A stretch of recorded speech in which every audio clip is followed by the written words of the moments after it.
Ba'ashem Yahshua bring a thumb to the brothers. Shalom Yahshua Ma'alathon. Ba'ashem Yahshua to the sisters. With the ISUPK start out at 1 West 125th Street, Harlem, New York. And the Commanding General Yohana.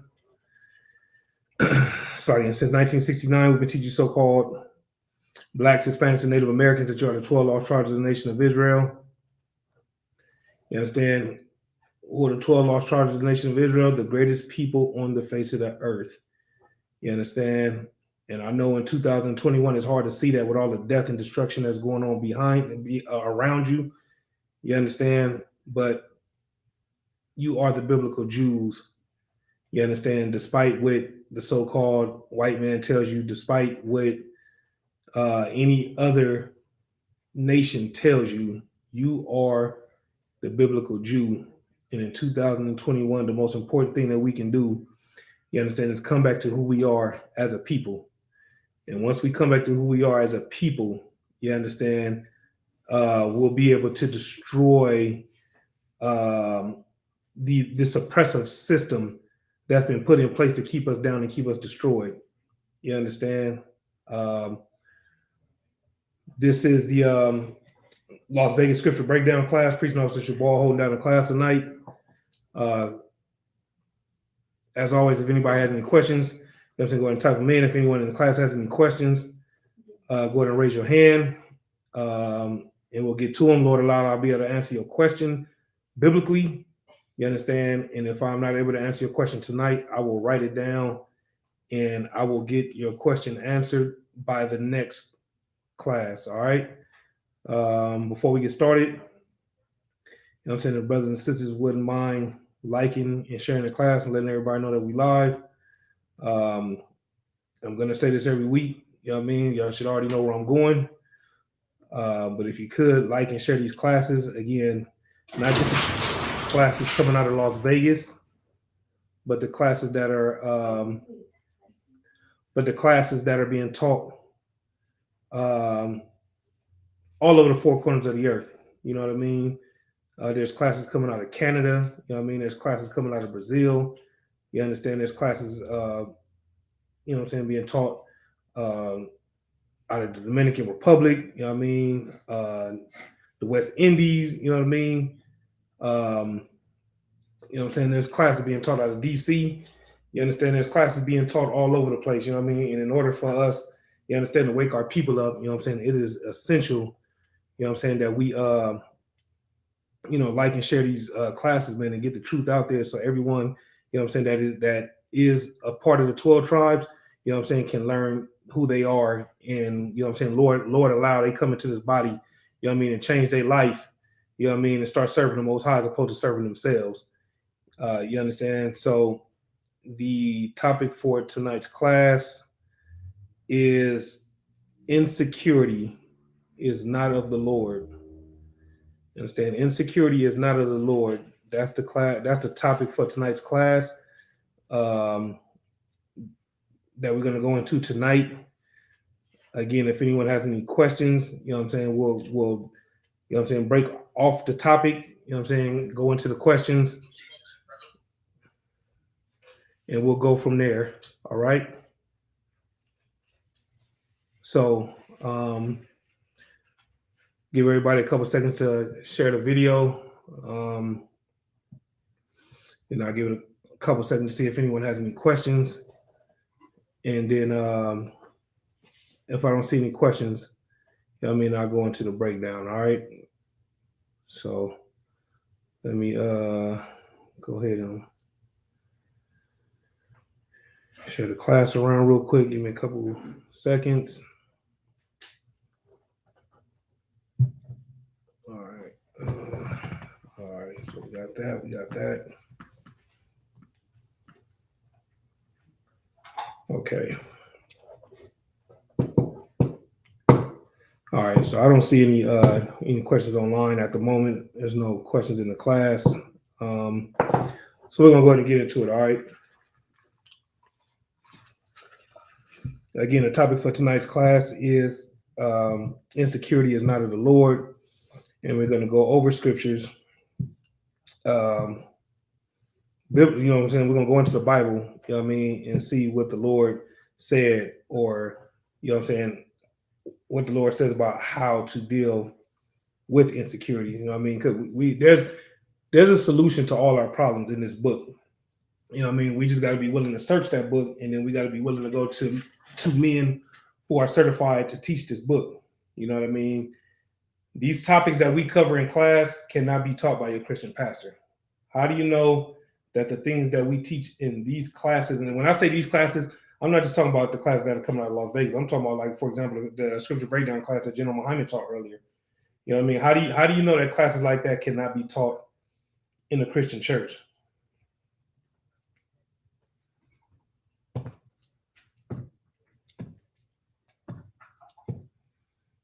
Anybody online? How do you know? How do you know that these classes can only be taught in the UPK and cannot be taught in the Christian church? All these topics that we go every week, whether it's Tuesday, Wednesday, or Thursday, you understand?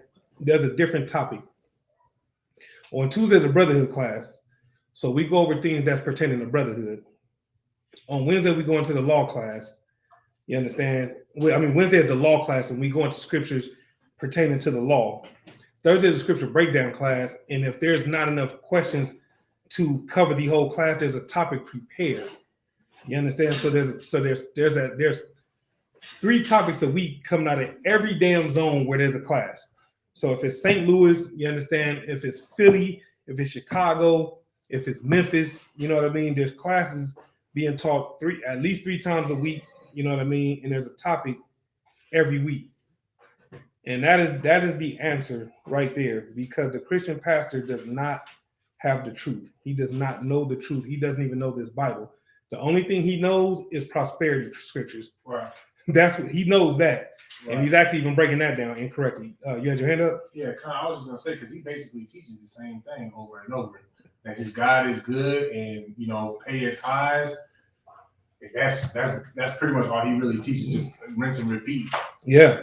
And God will forgive you no matter what you do and no matter who you are. And the reason why he has to continue to teach that every week is because he's talking about himself. Right. You see what I'm saying? So he has to push that on you guys, meaning us as a nation. He has to push that on us. So then that way, when he falls short, you know what I mean, he already has a built-in excuse. You see, when all that stuff came out about Eddie Long, nobody in his church came against him.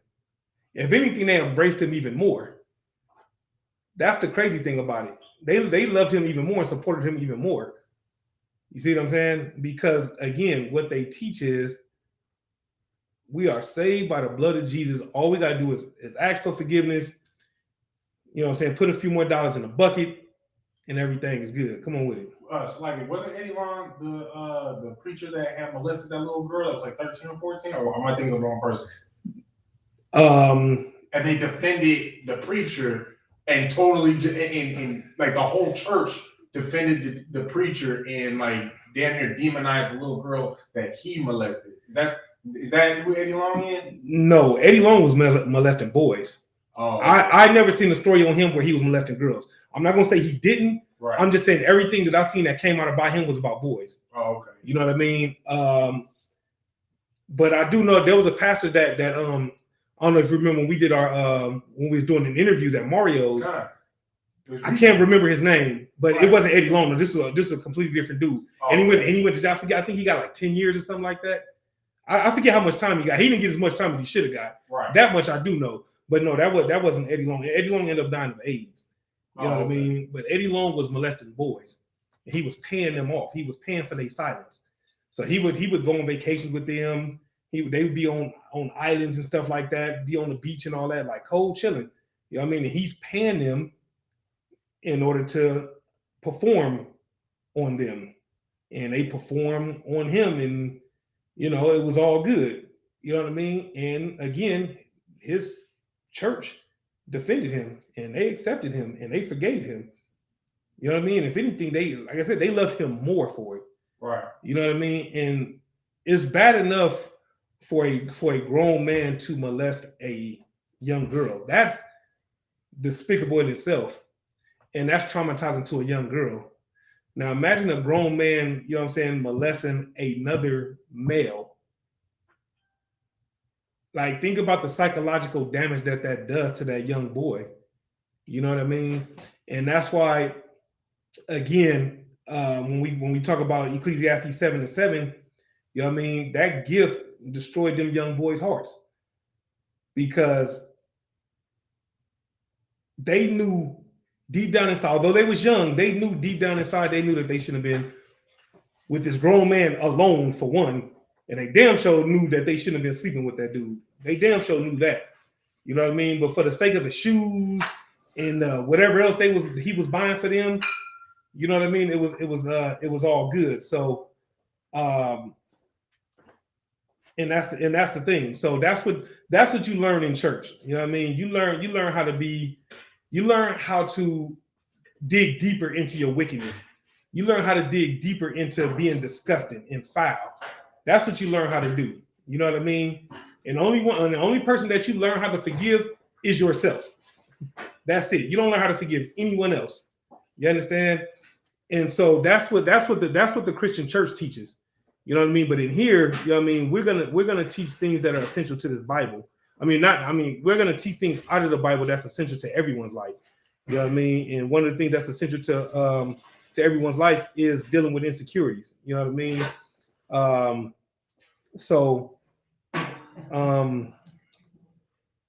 And understand this, right?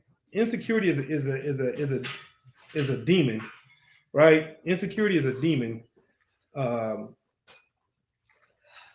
that will trick you into not doing the work of the Lord. You know what I mean?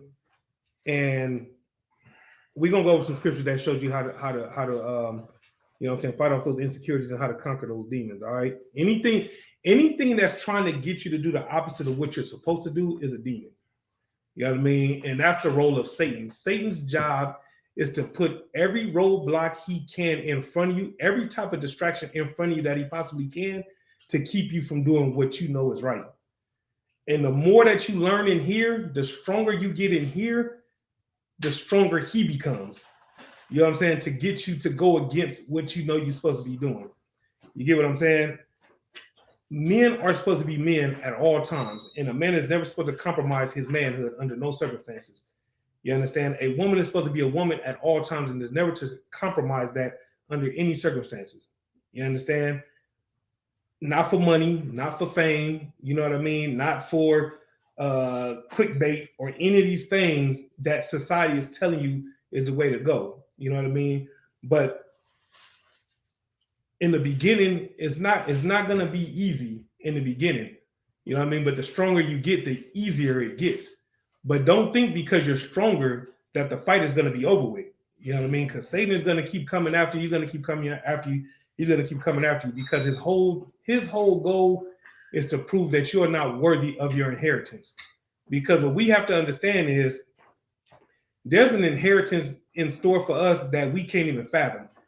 You know what I mean? And again, it's hard to see that because of all the death and destruction around us, because of the slavery, you know what I mean? Because of the prison population, you understand? Because of, ICE, you know what I mean? Because of all these detention centers and all these things, you see what I'm saying? It's because of all these things that it's hard for us to see that there's actually another way, or it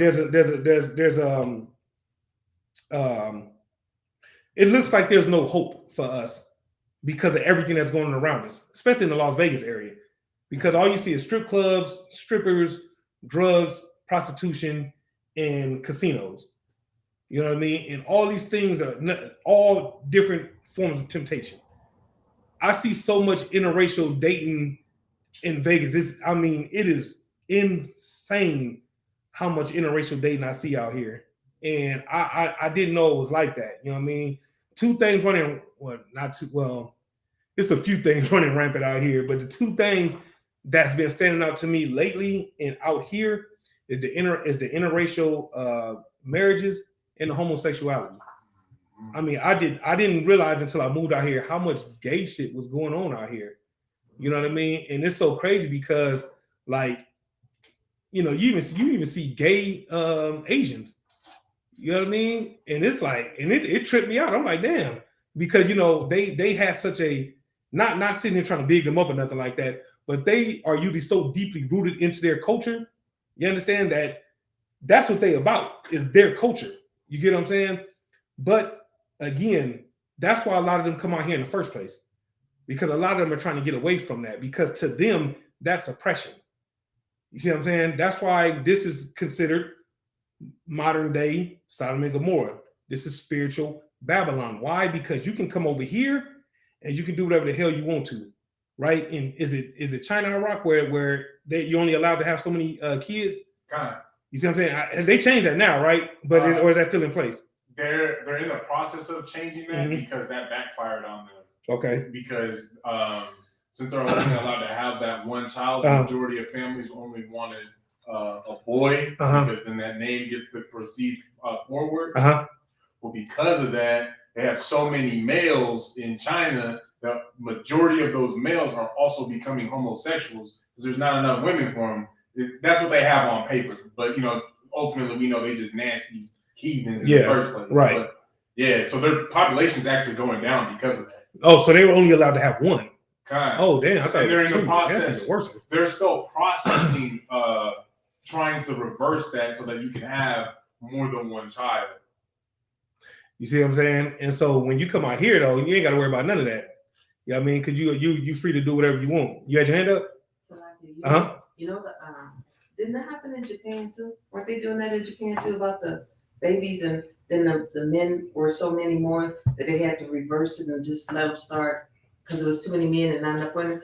But the other thing is that what that motto is for Vegas, right? What happened? Oh, that one, yeah, stays in Vegas? Yeah. So. Yeah. Sin City is what it's called. Oh yeah, most definitely. And the thing is as a child, you don't know no better. You know what I mean? It's Las Vegas. You see the lights, the big city, and all that stuff, but you don't know how much of a cesspool it is until you actually start getting older and you start to see the wickedness for yourself. You know what I mean? That's exactly what this place is. This place is a cesspool, and I know other cities is ran down, and you know what I mean, and they got all kind of stuff going on in these other cities. But when it comes to the United States, it's hard for me to imagine any city or any state, you know what I'm saying, worse than Las Vegas. And this somebody that grew up in South Central, you know what I'm saying, and did the whole gangbang, all that dumb shit, you know what I mean, all that, you know what I mean. But even dealing with that, you know what I'm saying, to me, what's going on out here is, I mean, it wouldn't surprise me, you know what I'm saying, when Christ come back if he started here first, you know what I mean. So because it's that bad. Come on with it. I came to this place in 1962, so I watched it. And I ran back east in California stuff, but basically out here. So ever since they brought me here, I have hated this place. It has always reminded me of Egypt because it's a desert, and I hate Las Vegas. And I've been trying to get out of Las Vegas. So when I did leave, I came back in 1988, and I told myself, I'm going to be here for 1 year. Now, I came back in 1988 to be here for 1 year. What year is it now? Well, you know. I got stuck. Yeah. A day to us is like 1,000 to the Lord and vice versa. I always hated this place. So maybe it's still that 1 year. The 1 year. Let me start you out. It's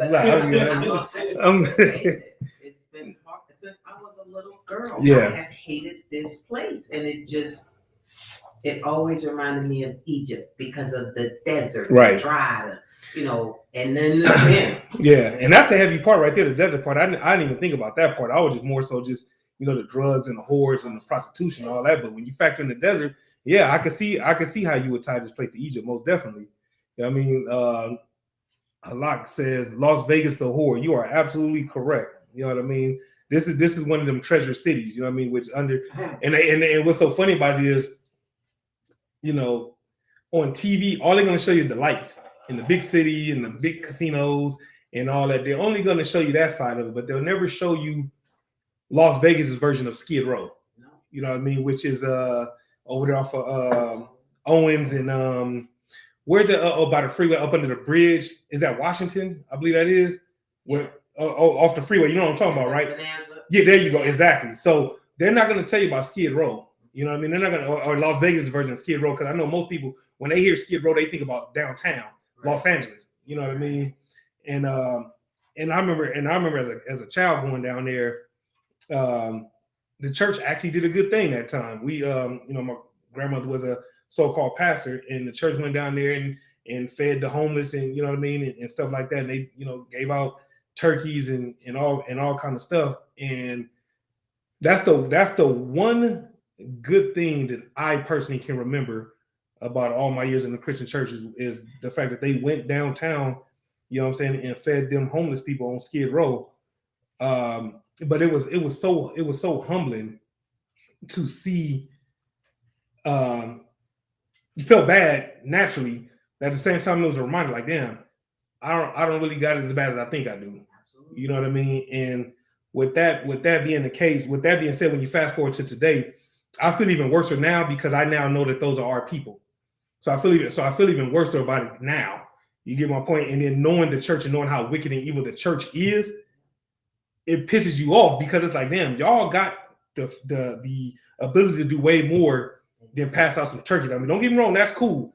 You know what I'm saying? They was giving out clothes and stuff like that. That's cool. I'm not knocking that. But my point is, these churches as a whole are in a position to do way more than what they're doing. But because of greed, they won't do it. Their desire to line their own pockets, you understand, is the reason why there's so much homelessness. And what's so crazy about it is, what does the Christian church push? Probably more than anything else. Like when it comes to their belief system. That God loves everybody. That God loves everybody, right? Was you gonna say the same thing? Oh no, I was gonna say that because you said something about the homeless, but Christians should be helping, like giving their all to, those in need and whatnot. And that's the thing. So God loves everybody, except when it comes down to actually giving out of your own pocket, because those turkeys and all that, you know what I'm saying, that was a write-off. That's nothing. You know what I'm saying? The food, there's nothing to them. I mean, they still had to go out there and pass it out. So I don't want to diminish it. But my point is, when it comes time to actually go inside them pockets, that's when that God loves everybody and all that stuff. And just that's when it turns into pray to Jesus and he'll take care of it. You see what I'm saying? When you got that light bill that's 3 months old and stuff like that, you get what I'm saying? You get one of them disconnection notices. You get one of them, you take it to the pastor. Oh, just pray over it. So I'm just gonna pray. I'm just gonna get on my hands and knees and pray over this bill and just poof, it's just gonna up in smoke, right? I mean, according to them, you know what I'm saying? Let them tell it, because they'll tell you that before they tell you, well, how much is it? Hold on, let me write you a check real quick. Yeah. They still write checks today? I went old school to check. They do? Okay. I was like, checks? What the hell is that? Yeah, then come on with it. So like I was just thinking when you said that about the they when it's time for them to reach in their pockets to really do something for somebody, they don't want to do that. But now you mentioned the pastor's anniversary, the first lady's that's birthday, heavy. Yeah, you're right. The celebration of whatever, and then they are well, we gotta just go. They spend thousands of dollars for the pastors and the first lady's anniversary. You are absolutely right. Anniversary of their wedding. And, it's just. Didn't they buy, who was that they bought a jet for? Was it Creflo? $12 million plane? They bought him a jet and a Rolls Royce. This came from the church. This came from the church. They bought him a jet and a Rolls Royce. You see what I'm saying? As if the jet wasn't enough. You know what I'm saying? And he wanted a new one. He told them they needed to buy him a new one because the one that they had gotten for him and Taffy, they had it long enough, and he needed a new jet. Don't think the people that go get him a new jet. Listen, man, when pastors say it, pastors mean it. You know what I mean? Just like when that pastor a few years ago bought his wife that $200,000 car. You see what I'm saying? You think he came out of his own pocket? He in trouble now. Oh, I mean, well, you know how that go. You get what I'm saying? But my point in saying all these things, right, was that's what you learn when you go to your pastors. You know what I'm saying? But in here, you know what I mean, you learn topics, you know what I'm saying, that will give you the armor that you need in order to fight against Satan. And you know what I'm saying, being in here will give you the tool that you need to fight against yourself as well. You know what I mean? Because sometimes, you know what I'm saying, it's not just Satan, it's just you being weak you know what I mean, and not being willing to put forth the effort that it takes, you know what I mean, to rise above, you know what I'm saying, this lustful, sinful nature, you know what I mean, and you'll make excuses for it. Well, I was born this way, I couldn't help it, I lost my job, and you'll just come with all these different built-in excuses as to why it is that you did something that you knew at the end of the day you had no business doing. You see what I'm saying? And if you go to church, they'll forgive you for it. You know what I mean? The Lord will not. You know what I mean? Unless you repent wholeheartedly, you know what I'm saying, and fight to not do those things again. All right. So if there's no questions in the class, I don't see anything online. You have something? Yeah, it's a lot, so I got a few. Come on with it.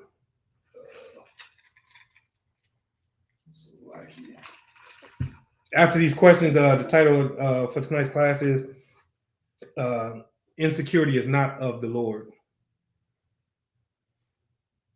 Okay, so I've got 2 Ezra chapter 5, verses 4, 5, and 4 through 7. So like it.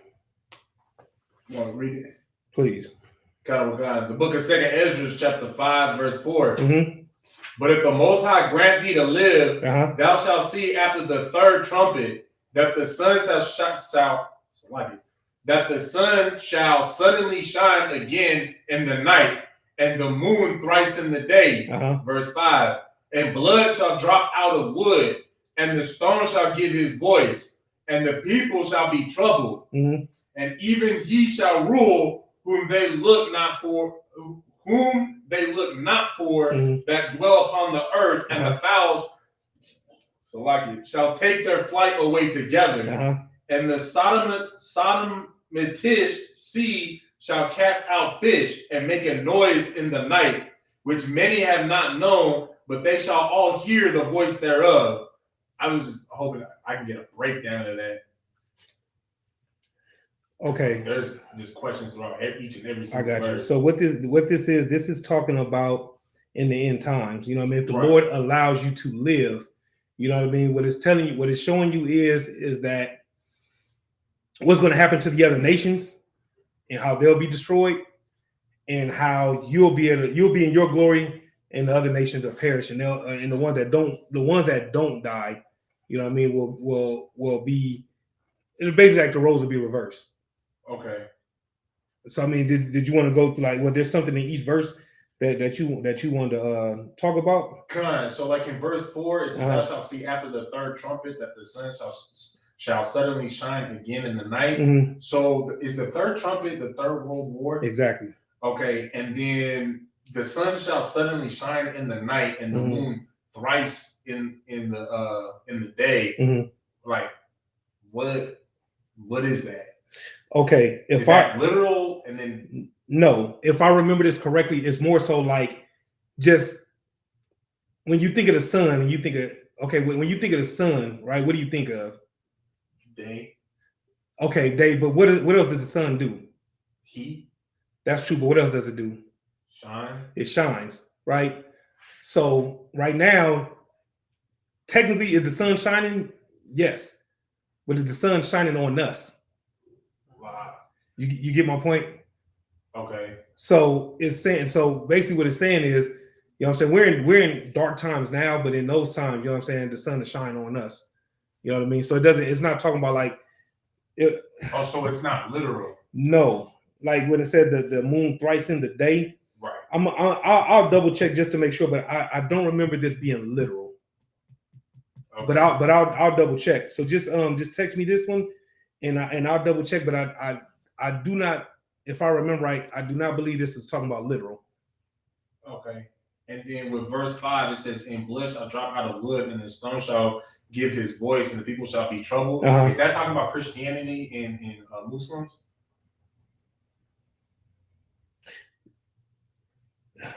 Let me see. I'm trying to remember because I've gone over this before. Man, yeah, let me double check just to make sure. So it just takes you all four of these then? No, let me see. And even he shall rule. No, because verse 6 is talking about, and even he shall rule whom they look not for that dwell upon the earth, and the fowls shall take their flight away together. So this right here, and even he shall rule, this is talking about Christ in verse 6. When it says that's he talking shall about rule. Christ. Okay. You got to think about who's going to be ruling on the earth. We know the Most High is going to run everything. You get my point? But who's going to be ruling on the earth? You know what I'm saying? Christ in 144. Right. But they'll all be under Christ. No, right, because the verbiage or the wordage when it says whom they look not for kind of just like stirs me up. Because who's looking for Christ other than us? Right. Okay. No, that makes sense. And then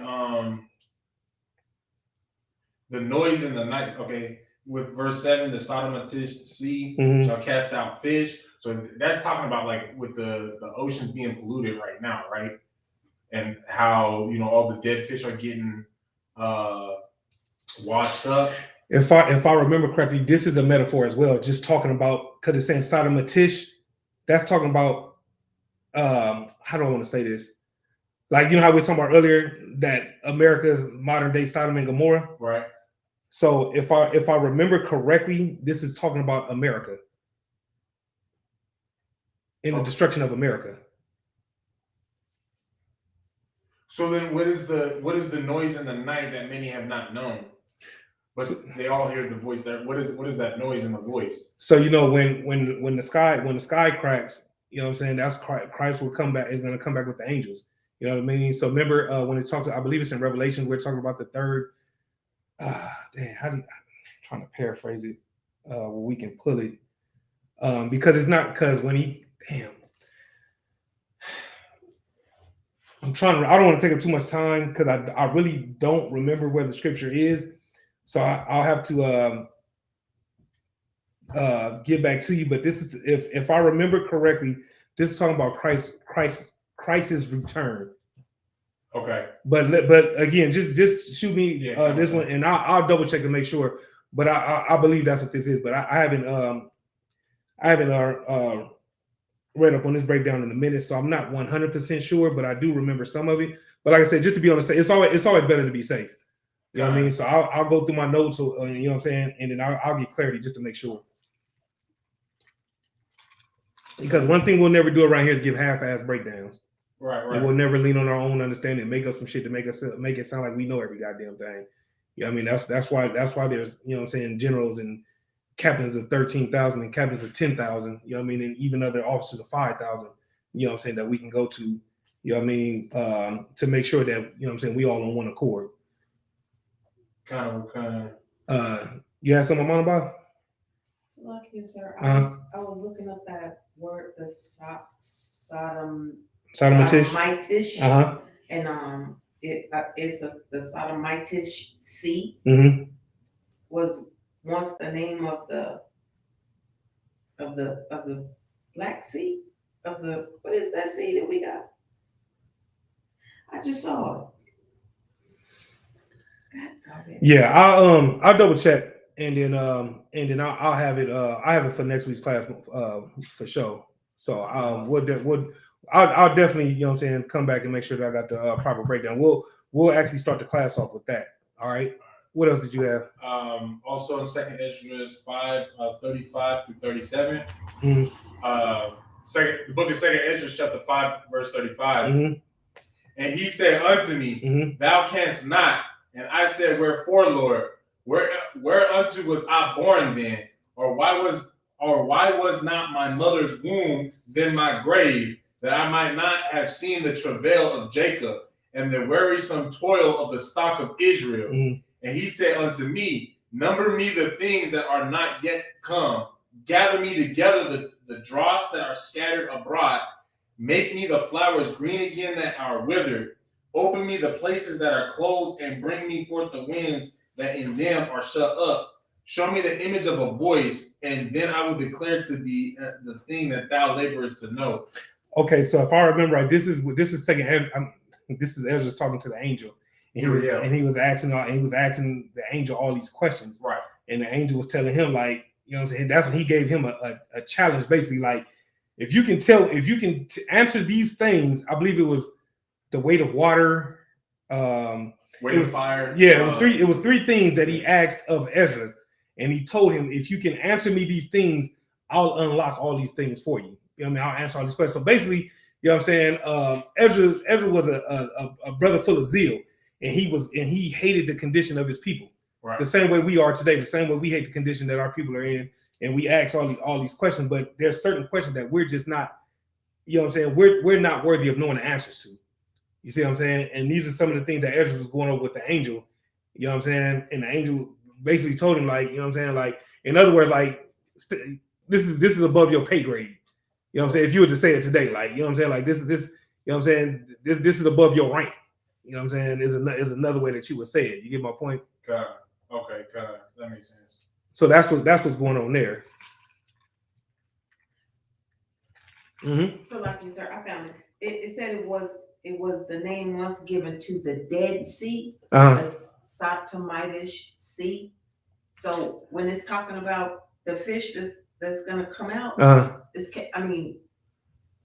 like really talking about the Black Sea. Where did you get that definition from? Out of Zondervan's? McClintock and Strong Biblical Cyclopedia.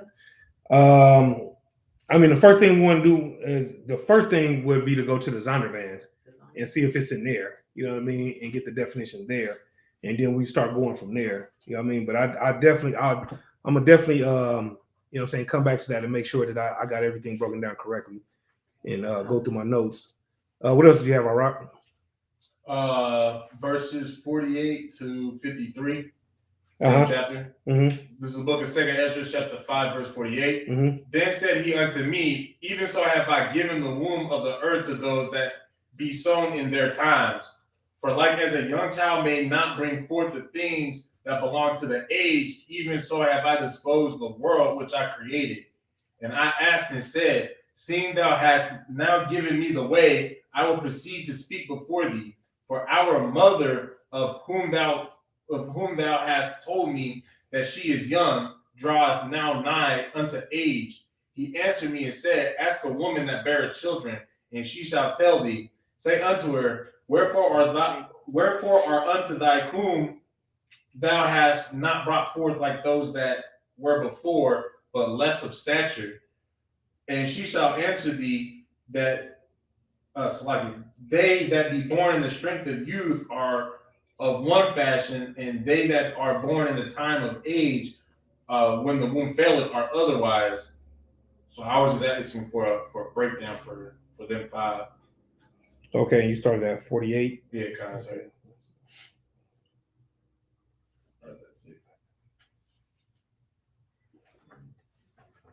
Okay. Trying to see where we could start at and go up a couple verses. Let's see.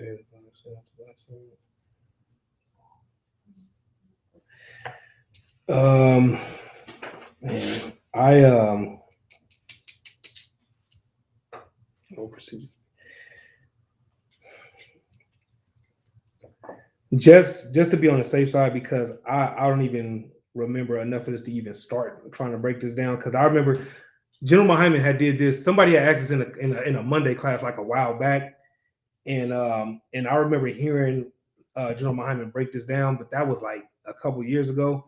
So this breakdown is not fresh in my mind at all. So like you for that. Just if you could just send them to me, and I mean, this is actually, please do that tonight so I can go over it, because if I remember right, this is around where he's I don't even want to even, because I'm trying to remember when he told him. This is after the second time that he fasted for 7 days, and then Uriel was coming back to him. Right. What I was gonna say was what did he say? I'm paraphrasing where he said, this is the condition of the battle. I'm trying to remember where that is. But like I said, just let me go back, because it's been a while since I've gone over this, or since I heard this breakdown. So let me brush up on it, let me tighten up on it, and then I'll have it for sure. We'll open up the class next week with all these scriptures, all right? Kind. And what's the other one? 2nd Ezra, chapter 3, verses 19 through 20.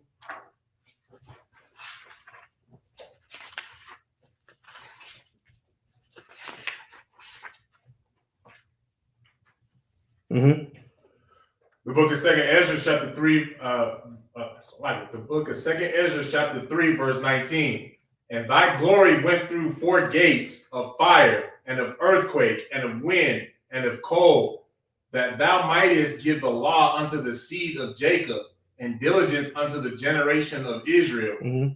And yet tookest thou not away from them a wicked heart, that thy law might bring forth fruit in them. So my question is, with 19, is the 4 gates of fire, earthquake, wind, and of cold.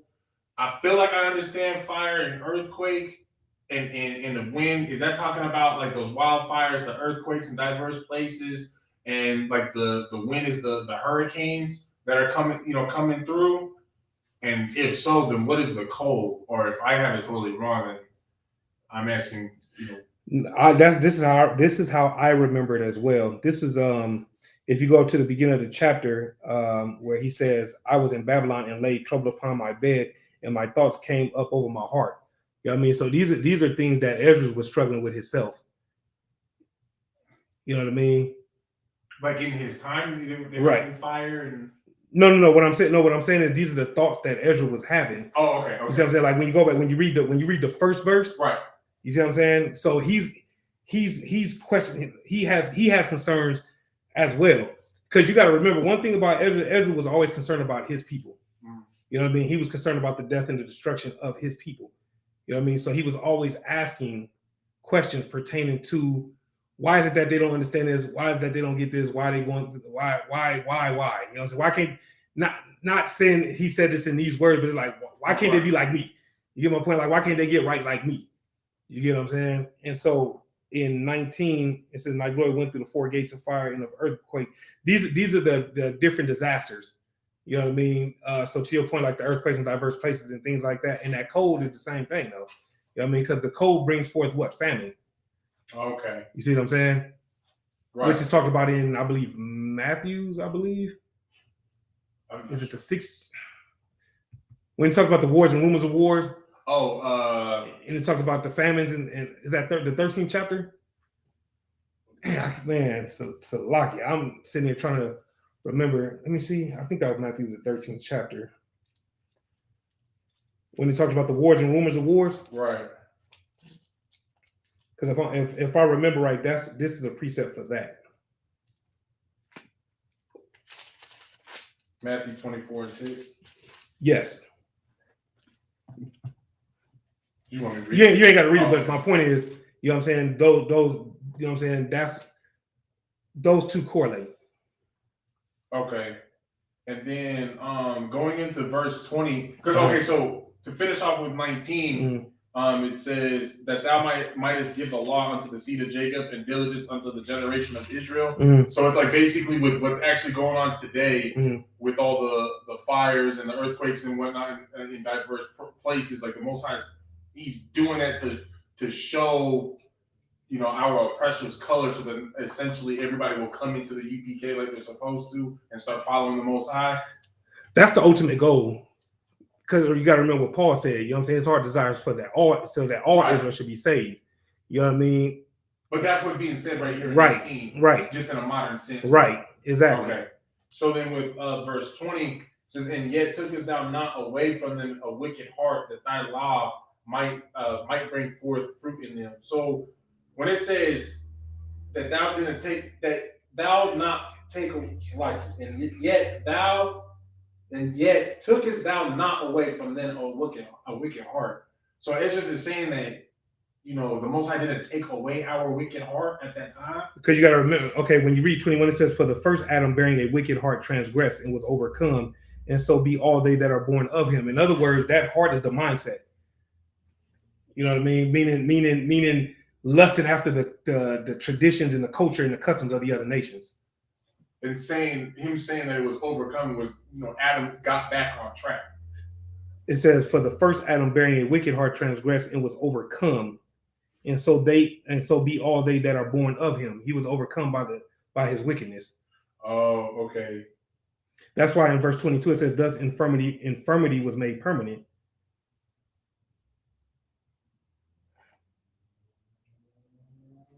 So So then what does he mean in the second part of 20 when he says that thy law might bring forth fruit in them? Because I mean, if we only have wickedness in our heart, how can you get good fruit from a bad seed? It didn't. The law was supposed to bring forth good fruit. Right. You see what I'm saying? But it didn't because they still had that wicked mindset. Just like today, you got a lot of people that actually know the laws. Right. But it doesn't change their mindset because they still want to do the thing that they're doing. Right. Okay. Like when you look at Adam knew what time it was too.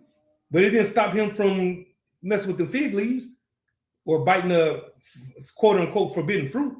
And he knew better too. It's no different than today. How many fake Israelites out here know what time it is, and yet they still do the things that they do? Okay, so if I may, I think this is where I'm getting mixed up at. When it says and yet tookest thou, is the thou speaking about Israel and not the Most High? The thou, who is the thou in verse 20? The thou is the Most High. And yet tookest thou not away from them. You didn't take away from them the wicked heart. Thou is you. So is Ezra basically asking, like, he's always asking. So what he's okay? So then I'm confused about what he's asking right there. Then is he asking the Most High, like, why didn't you take away that wicked heart? Well, this right here is in the question though. There's no question mark at the end. So he's saying right here.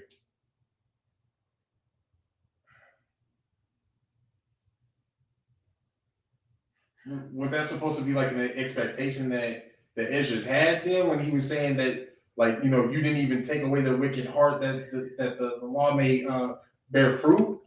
Okay, I mean, I don't want to say I wouldn't teach that because that's speaking for Ezra, and we wasn't there, so I wouldn't say that. And I'm gonna have to double check on this one as well because now you got me overthinking the shit as well. So let me. I wasn't sure if I was overthinking. Let me go back and double check because I thought I had it right now. I'm questioning the shit. Come on with it. So like you, sir, I know, correct me if I'm wrong, but when he said that, isn't Ezra's making a statement? He said you didn't take this away, and because you didn't, the gifts that were supposed to come, the good fruit that was supposed to come, it didn't come. Isn't that what he said right here? I think that's what I said. I just didn't say it as good as you did, but that's what I was trying to say. So he didn't ask him. He was making a statement. Yeah, he said you didn't take it away, and because you didn't take it away from him. So because you didn't, the fruit that was supposed to come that was good, it didn't come. It wasn't good fruit that came. But it's like he's making a statement. He's not asking him anything. He just making a statement. That's why in 21 it says, for the first Adam bearing a wicked heart transgressed. That same wicked heart that Adam had is the same wicked heart that we have. Okay. All right. All right. I understand now. If not, we can talk about it after class. If you know what I'm saying, if you still don't get it, it's all good. No, I understand that. Okay. But I do have more questions. So. Yeah, come on with it. Second Ezra is like he's got a lot.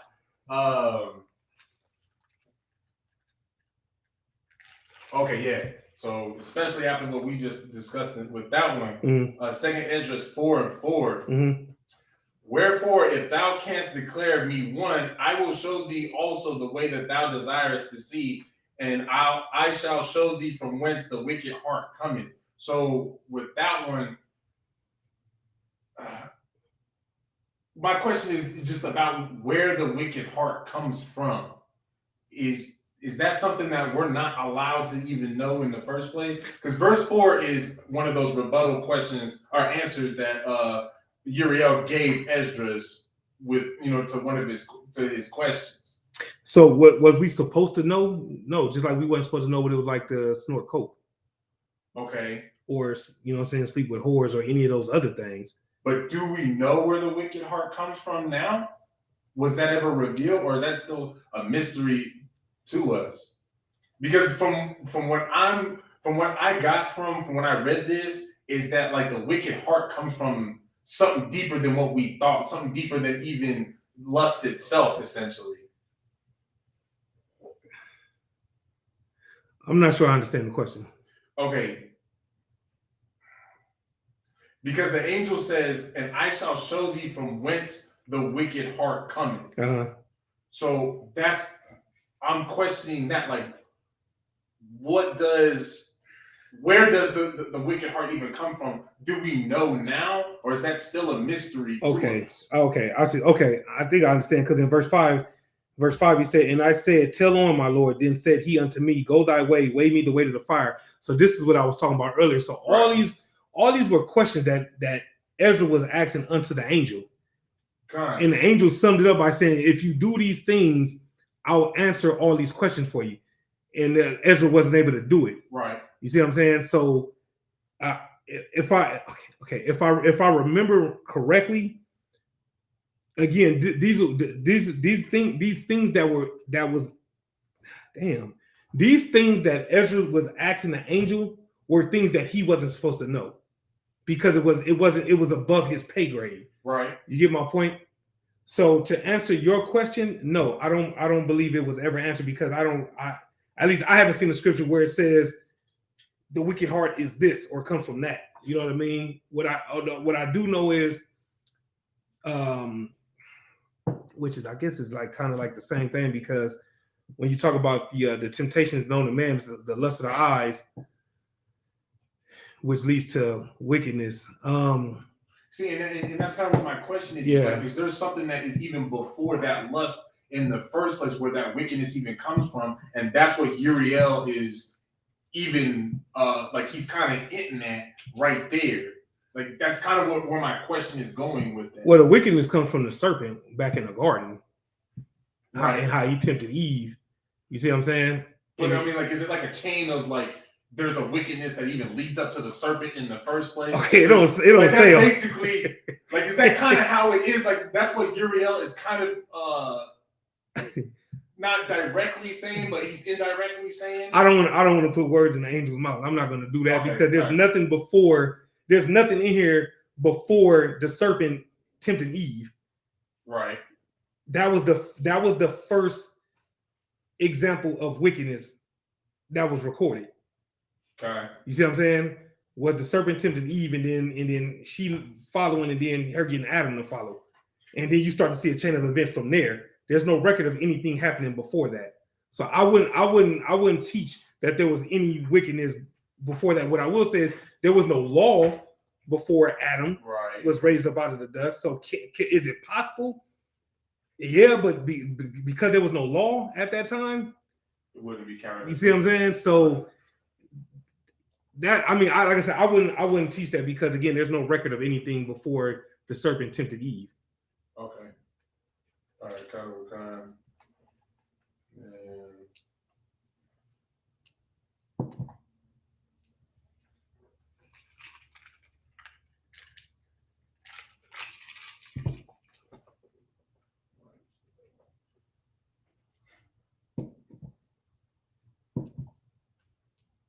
And then can I get a breakdown on 2nd Ezra 4, 36 and 37?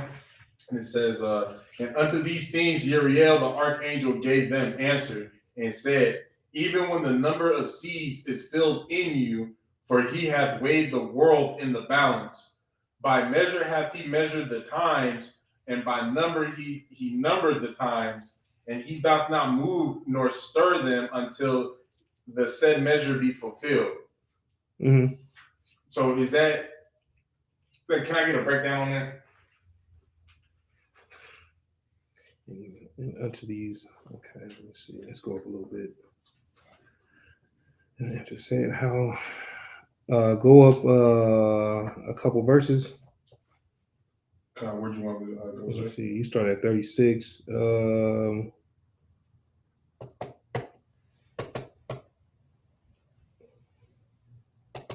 33. Verse 33. Verse 33. Then I answered and said, how and when shall these things come to pass? Wherefore are our years few and evil? And he said it's like, and he answered me saying, do not thou hasten above the Most Highest, for thy haste is in vain to be above him, for thou hast much exceeded. So again, so this is the angel telling Ezra, you know what I'm saying, you asking things that are above your pay grade. You know what I mean? So and pretty much throughout, you know what I'm saying, these first few chapters, this is Ezra wanting to know all these things, but he wasn't, what's the word I'm looking for? Not entitled. What's the word I'm looking for? For lack of better words, he did not have the rank. You know what I'm saying? Or, you know, yeah, we'll go with rank. Capacity is what Uriel made it sound like. I mean, you can say that as well. You get what I'm saying? Because there's certain things that you know what I mean, like that it just was not meant for us to know. You see what I'm saying? So even that's why he answered the way he did. You know what I'm saying? He said, do not thou hasten above the most highest, because you're asking things like that the Most High knows. Like, so are you trying to know with the Most High? Are you trying to be equal to the Most High? Like what? Like, why are you asking all these questions? Right. So this is the angel checking Ezra for asking all these questions. You get my point? So what was you at? 36? I just finished 34. Even when the number of seeds is filled in you, for he has weighed, for he hath weighed the world in the balance. That's the Most High. By measure he has measured the times, and by number hath he numbered the times, and he doth not move nor stir them until the said measure be fulfilled. So this is talking about the Most High. So in other words, nothing can, will, won't, maybe none of these things can happen without the Most High saying so. Okay. This is what 36 and 37 is saying. That's why when he said, and unto these things Uriel the archangel gave them answer and said, even when the number of seeds is filled in you, for he hath, that he is the Most High. Right. You see what I'm saying? He hath weighed the world he hath weighed the world in the balance. By measure, he hath measured the times. The he in all that is the Most High. So is the seeds just like the metaphorical object that he's using to put on the balance? Yes. Okay. Yeah, it's not a literal seed on the. Well, I mean, at one point I was kind of thinking like maybe he was saying like the seeds that is literally within a man that could be passed down through time. Like those X amount of seeds has to be passed before he even makes any type of move in the first place. That's how I understood it, as opposed to like literal seeds, as opposed to literal. Let me go back and read it. Number of seeds is filled in you. Yeah, because it's talking about seeds filled in you. So we can't feel mustard seeds in us. Right. You know what I mean? So it's talking about the seed, our seed. Oh. Well, okay.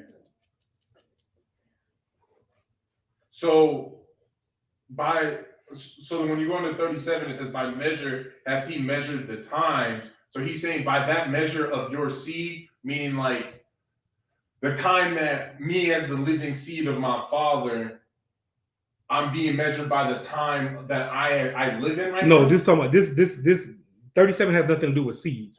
In 37, it's talking about by measure hath he measured the times, not the times of the seed. This is talking about the times as an actual time. Okay. By number hath he numbered the time. So when you go on, when he says, and by number he numbered the times. And he doth not move nor stir them until the said measure be fulfilled. Okay, so then with those first two parts, by measure hath he measured the time, and by number hath he numbered the times. So what does he mean by that? In other words, when there's a time for everything. Like when you go back to Ecclesiastes, the 3rd chapter. Okay. There's a time for there's a season for everything. That would be the precept for this. Okay, I understand. Amanaba? So like you, sir. So Ezra was definitely the wise person, but isn't the angel trying to make him understand that you asking all these questions about things that are, like you said, above your pay grade? What you really need to be worried about is what's like going on right here. The simplicity. Why are you trying to make everything so complex?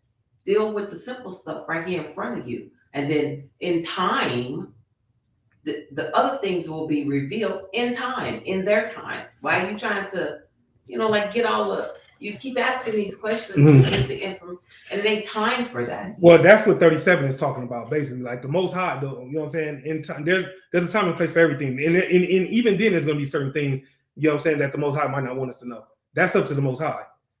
You know what I mean? At the end of the day, the thing that we know and don't know, you know what I'm saying, is not determined by us.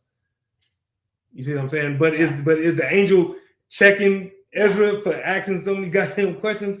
Yeah, because Ezra is, but again, like we always, you know what I'm saying, like that we want to know. We want to know. What was that saying back then? Is it how you say inquiring minds want to know? That was the backbone of the National Enquirer.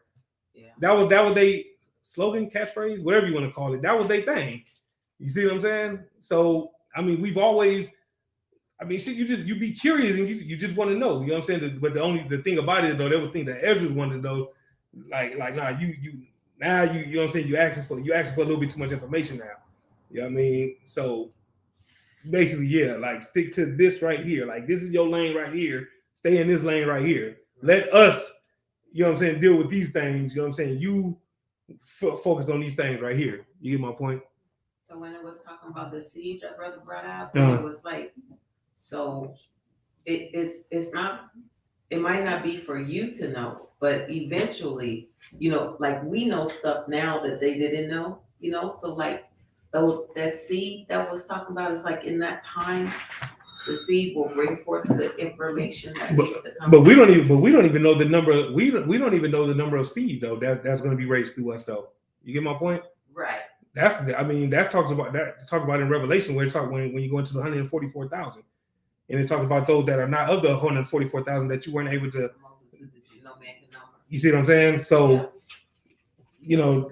again, there's just certain things, you know what I'm saying, that's the most that's where the Most High is sitting up there. He's doing his thing. He's the orchestrator. He's, you know what I'm saying, pulling all the strings. He's, you know what I'm saying, the one that's running things at the end of the day. But isn't that what the angel was telling? Yes. Basically, isn't that what he was telling? Stay in your lane, basically. Okay. That's why he gave that challenge. You know what I'm saying? Do this, do that, and do that, and then I got you. Right. You see what I'm saying? Because it's like, if you can do these things, which he knew he wasn't gonna be able to do. You talking about some things that are even more heavier than those things that he asked of him. Right. You see what I'm saying? What was it? What was that? That was in 4, right? Yeah, it's in 4, sir. He says the weight of the fire, measure the blast of the wind, and then he doesn't say this verbatim, but he says, deliver me a message on a day that's already been passed. Right. So the point is, like, those things that he was asking Ezra to do was a difficult task, right?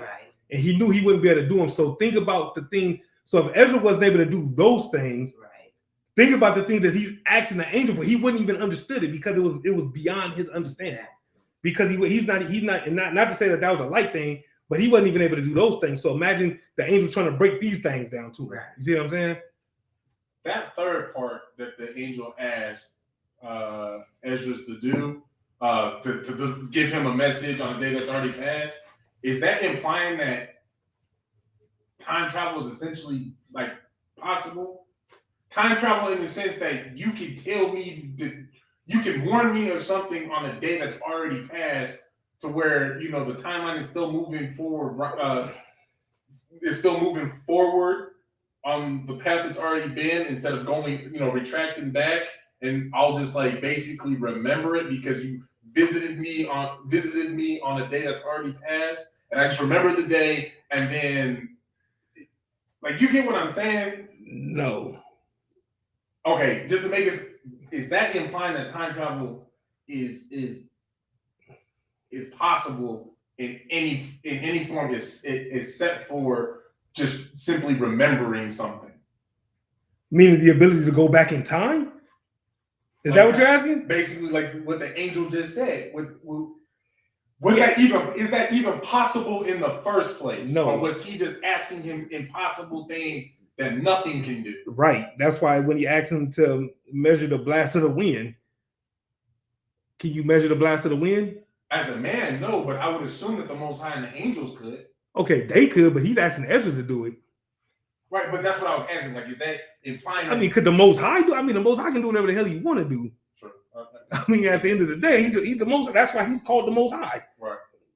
could stop the whole earth if he could just snap his fingers and everything just come to a halt. Right. But can a man do it? I ain't seen no scripture that say he can. Come on with it. I don't know if it worked or not. A precept for that wouldn't it be my ways are higher than your ways, your thoughts are not my thoughts are not your thoughts. Is that a precept for, could you use that for a precept for that question that he was posing to Ezra? You know, like you can't, the Father sees past, present, future. You can only see right now. So would that be the Most High's ways are higher than yours? Your thoughts are not his thoughts. You know, we can't fathom what he does. Right. That's what I'm saying. But to answer your question, yes. Okay. Because that's why he's the Most High. Yeah. And the things that he does is the things to let everybody know that I am the Most High. Right. That's why when he was talking to Moses and Moses said, who should I tell him you are? That's why he said, tell him I am sent you. Right. I'm paraphrasing, but he's like, I sent you. Like, they don't need to know my name. It's me, man. Tell him that. You get my point? Yeah. That's why I'm the Most High. Like, you just do what I told you to do. You know what I mean? And get, you know what I'm saying? Go to work. Go get busy. Don't worry about nothing else. You get what I'm saying? So yes, my thoughts are not your thoughts, and my ways are not your ways. Because think about it, none of us can think and even unlock a quarter of the things that the Most High, you know what I mean, has in his mind or in his thoughts. That's why even when it talks about the mansions that Christ was talking about, we can't even fathom the things that the Most High has in store for us. Lord allow we get there, of course, but that's what I'm saying, though. You get my point? And it's so wild that you brought this up, because I actually was telling my mom this today. She kept talking about, but I don't think, and it's like, dude, you can't. What do you mean you don't think? His ways are much higher than yours. You're down here, he's up there. So, because I don't think that he could. How could he kill everybody that he made? And I'm like, because he can. Exactly. Deuteronomy 32 and 39 will be the precept that you would give her to answer that particular question. You ain't. I mean, you can write it in your notes, but I'll paraphrase it. You know what I'm saying? He says, "I kill and I make alive. I wound and I heal, and there's no other God with me." Right. You know what I'm saying? That's the Most High flexing. You know what I mean? Letting you know, like, I am, like, I'm that dude. You know what I mean? I make everything go. You get what I'm saying? And so there's just certain things, you know what I'm saying, that was put in place for us to worry about. You know what I'm saying? Like, we do our job, and then the Lord will do his job. But we gotta learn how to do our job first before we can try to unlock any of these other, for lack of a better word, mysteries. Like, because to us they're mysteries, but to the Most High it's simple. You see what I'm saying? So Deuteronomy 32 and 39. You see what I'm saying? So that's what people have to understand. So to your, you said that was your mom that had said that? Yeah, she was. Yeah. So that's how you would answer that, though. What did she say, though? Because she was saying, well, my Christian friend, my friend was reading the Bible, and she was telling me about the donkey, the man that turned into a donkey, and I was like, okay, Mom, there was no man that turned into a donkey. There was a donkey that spoke. Mm-hmm. And yeah. But then she says, well, I just don't understand. I can't understand a God, because God loves everybody. I say, yeah, John 3:16. I don't see how he could just kill everybody. He made everybody. And I'm like, you're not supposed to see. You just supposed to do. Did you? That's true. But did you mention the flood to her? The flood? No, I didn't mention the flood. You could have cut her down with that alone. Since she said the Most High, she can't see the Most High doing all that killing. Yeah, but you know what I did tell her? I said, now, he killed all the people in Egypt. That's a good one as well. You know? Yeah. And it's like, but I can't. It's like, why do you keep saying I can't? You can't comprehend the invisible world and the physical world. Because there's a world and we can't see the bugs and stuff that live on your body. Right. So the Most High made that world, and you can't see it with your natural eye, right? So I'm like, what do you keep talking about? You can't. He made a choice. He chose somebody to love. He chose somebody to hate. He makes. But at the end of the day, just like he has a favorite lily. Favorite color. On and on and on. That same thing. You get my point. Thank you, brother. Oh yeah, for sure. And was there anything else? Oh yeah, kind of. Sorry. Second Ezra chapter 4 verses 48 to 50.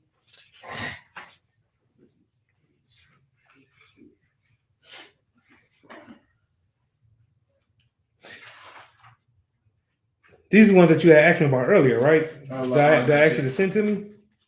These ain't the ones. That was 5 and 48, huh? I got chapter 5 verses 4 through 7, chapter 5 verses 48 through 53. Okay, so it was 40. Okay, so that was 5. Okay, and over here, what you got?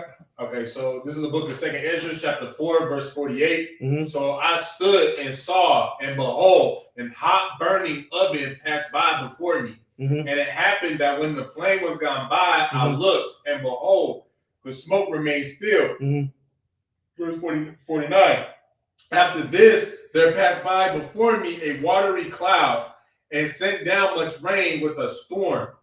And when the stormy rain was past, the drops remained still. Verse 50. Then said he unto me, consider with thyself, as the rain is more than the drops, and as the fire is greater than the smoke, but the drops and the smoke remain behind, so the quantity which is past did more exceed. That verse 50, like, when he goes to explain that, messes me up. Because I'm assuming this is after the bombs go off, correct? From verse 48, talking about that oven, is he talking about, like, that's basically, after World War III, pops off? That's not how I remember this. This was what.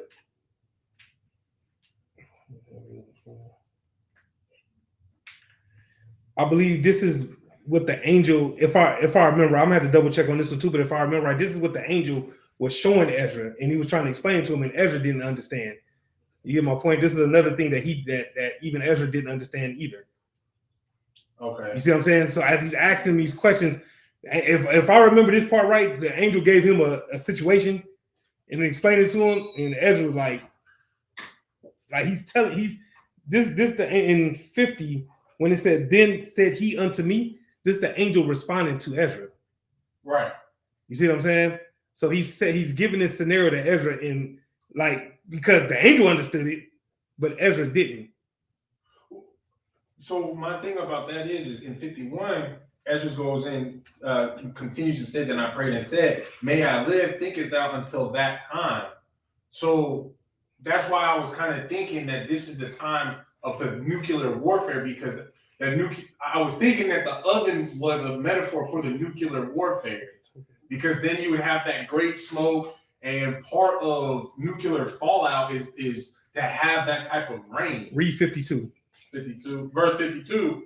He answered me and said, as for the tokens whereof thou asked me, I may tell thee of them in part, but as touching thy life, I am not sent to show thee, for I do not know it.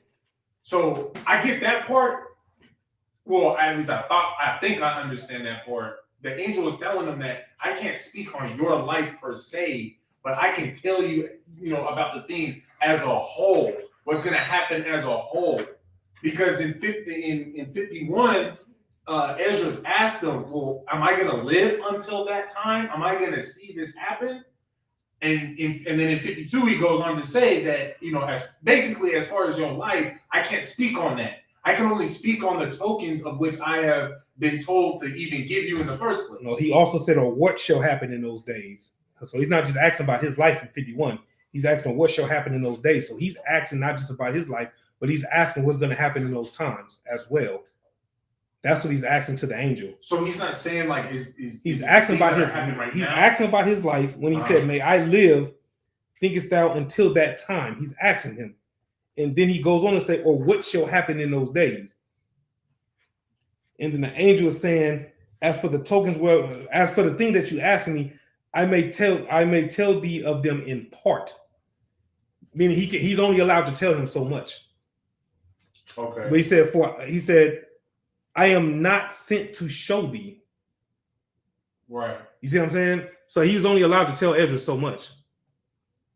That's why all that other stuff that he was asking about, you know what I'm saying, that wasn't for him to tell him. Right. Okay. So we're not even supposed to understand verse 48 to 50, then. No. Understood. But I'll double check just to make sure. But I think that whole thing with the jam Ezra up, if I remember right. This whole thing with him asking all these questions and the angel responding to him the way he did was to jam him up because of all the questions he was asking. Right. You see what I'm saying? Oh, because he really wanted to know. He was pressing his angel. Right. You see what I'm saying? And so the angel threw something at him like, okay, we'll figure that out. And he didn't even understand that. Right. So the angel was giving different examples of, you're not able to understand this stuff. So why the hell, you know what I'm saying, do you think you'll understand these things? Right. You see what I'm saying? Okay. So, but I'll definitely double check for you though. Okay. All right. I got those written down. And then I got one more question. So we done with Ezra, by the way. But so I was watching one of Captain Goddar's scripture breakdown classes, and it was One West Radio, and he had said how that Christ is an angel, and I understood that part. But so are we all angels as well?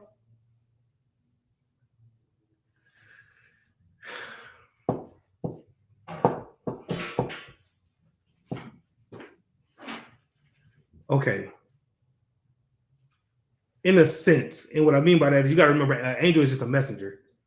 You get my point? Well, it's not just a messenger. You know what I'm saying? Because angels also represent authority as well. You see what I'm saying? So are we just angels of this dimension, and not angels to where everybody else thinks an angel is something, you know? Meaning, do we have the ability to go up to the go where the Most High dwells and then come back down type stuff? Is that what you have to know? We're not. No, we don't have the ability to do that. But Christ was before he was Adam, though. Yes. And he was an angel that was. Ask that again. But Christ was an angel that was able to go and dwell with the Most High and whatnot. He was with the Most High and the angels when they created the earth. He wasn't Christ then. I mean, he was Christ, but he wasn't Christ. Right. So at that time, was he Melchizedek, or was he... No, Melchizedek only made one appearance. Okay, so it doesn't even give his name. Right. It said the Word was with the Most High. So that would make him the Word? The Most High. I mean, no, Christ was the Word. Right. Okay. So I understand that. So Christ is the only angel that was put into a human form, so to speak, then, right? No, because you got to remember the angels that was with that went to Lot's house. When the homosexuals wanted to have sex with the angels, them wasn't angels with wings and all that. Them were just regular brothers.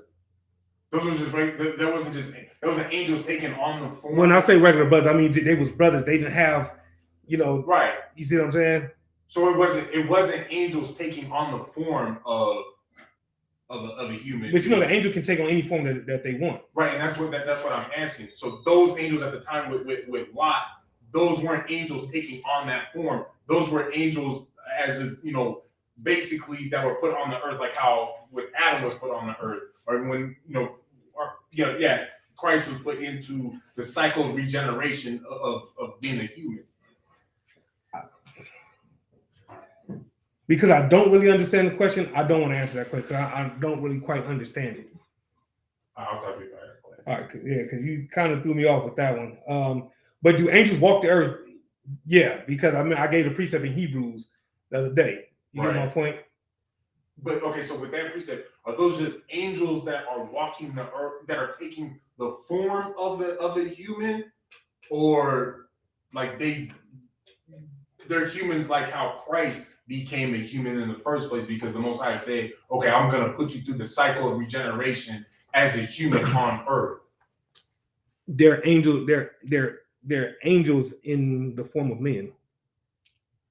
That's why we don't know that they're angels. Because there's nothing about them that gives you, oh yeah, that's an angel right there. You get my point? Right. So those angels do take on the form of men. That's what you asked, right? Halfly, yes. Okay, what I'm asking is, the angels. Okay, are they taking the form of are they taking on the form of a man? Where 1 second they're up in the sky, being an angel. However, the Most High had created them in the first place, but then they get orders to go and to test somebody or something like that in the form of a human being. So then they appear right at the, they go down to the corner store and clothes and look like a person like you and I. Or are they born of a man and a woman like how Christ was? Okay. I don't remember reading where it says that those angels that dwell with the Most High are born of a man and a woman. I mean, those angels come, if the Most High sends them down here, he sends them down here in the form of a human. Okay, that's what I'm asking. Okay. Now I understand. All right. Come on with it. I just want to, because those didn't the angels that go to Sodom and Gomorrah, wasn't their job to go and to destroy Sodom and Gomorrah? Though that's what those, when they went into Lot. When they went to Lot, okay. And those angels had instructions to destroy Sodom and Gomorrah, Uh-huh. right? So they were in the form of humans because the people were trying to get at them. Right. But they were they came down like in human form to do a particular thing, which was to destroy Sodom and Gomorrah.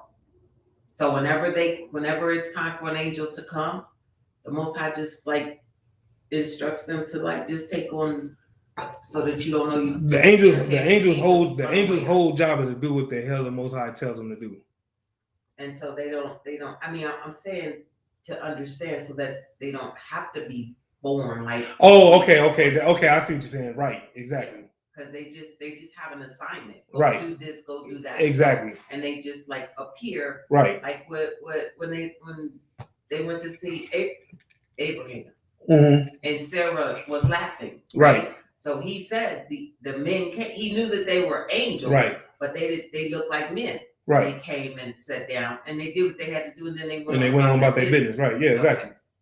Okay. So I was just I just wanted to. Yeah, no, that's correct. That's correct.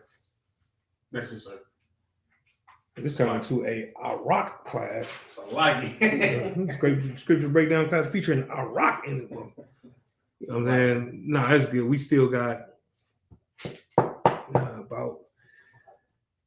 I'll do. I'll probably be able to get through half of this, and maybe the other half next week after I finish those questions. I actually make that a topic. Second, just going into second answers. But in the meantime, let me get the definition of insecurity.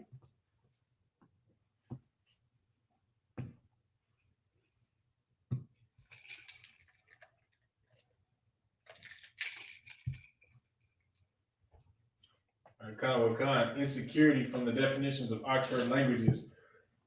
Now, uncertainty or anxiety about oneself, Mm-hmm. lack of confidence. Read it again. Uncertainty or anxiety about oneself, lack of confidence. You see what I'm saying? That's what insecurity is, when you're second, third, fourth, fifth, and 12th guessing yourself. You want the second definition? Shoot it. The state of being open to danger or threat, lack of protection. No.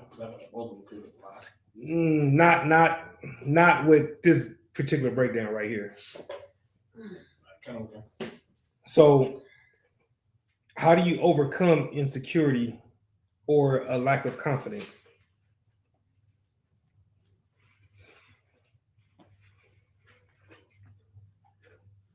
Give me Exodus chapter 4, verse 10.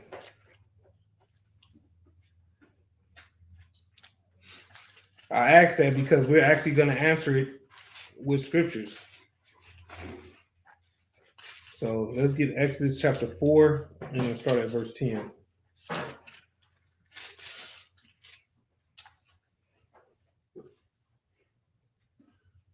This is the book of Exodus, chapter 4, verse 10. And Moses said unto the Lord, O my Lord, I am not eloquent, neither heretofore, nor since thou hast spoken unto thy servant, but I am slow of speech and of a slow tongue. So what's happening here is this is the Lord giving Moses instruction to go and deal with Israel. Right. And this was Moses' response. You see what I'm saying? So Moses had, how would you say what Moses had today? How would you say that today? Yeah, stutter. Right. Or what's the technical term for it? Speech impediment. You see what I'm saying? Keep reading. Verse 11. And the Lord said unto him, Who hath made man's mouth? Or who maketh the dumb or deaf, or the seeing or the blind? Have not I the Lord? Now therefore go, and I will be with thy mouth, and teach thee what thou shalt say. And he said, O my Lord, send, I pray thee, by the hand of him whom thou wilt send. So what happened there with Moses? What did Moses do right there? It's actually in the next verse. You'll know what he did just based on the next verse. But what do you think Moses did right there? Go ahead. Basically, like, undermine and talk back to the Most High. It's like, okay, go ahead and send who you gonna send. Like, it's not gonna be him. Right. He's trying to get out of it. He don't want no part of it. Read verse 14. Verse 14. And the anger of the Lord was kindled against Moses. Read that part again. And the anger of the Lord was kindled against Moses. And he said, Is not Aaron the Levite thy brother? I know that he can speak well. And also, behold, he cometh forth to meet thee. And when he seeth thee, he will be glad in his heart. You see what I'm saying? So I'll ask the question again. How do you overcome insecurity? Just trust in the Most High. That's it. You know what I mean? By putting your trust in the Lord. You know what I mean? And this is important because you have a lot of brothers who will not come in because when they get to thinking about getting on that podium and having to speak to a crowd of people, or where they have to sit in this seat with a live camera and looking out and seeing people in seats, whether it's asking questions or having comments or whatever the case may be. When you start thinking about, if you start thinking about that, you'll drive yourself crazy, and you'll start to question everything. And the more questions you start to have the more you question yourself, you start to lose more and more confidence. And now you start questioning yourself. Am I even cut out to do this? Why am I doing this? I'm not worthy. You know what I mean? I don't know enough. And you start doing all these different things. When in reality, what the understanding should be is there's a reason why the Lord put me in this position. You know what I mean? That's the reality of it. So what you do is you trust in him because it wasn't a mistake. You get my point?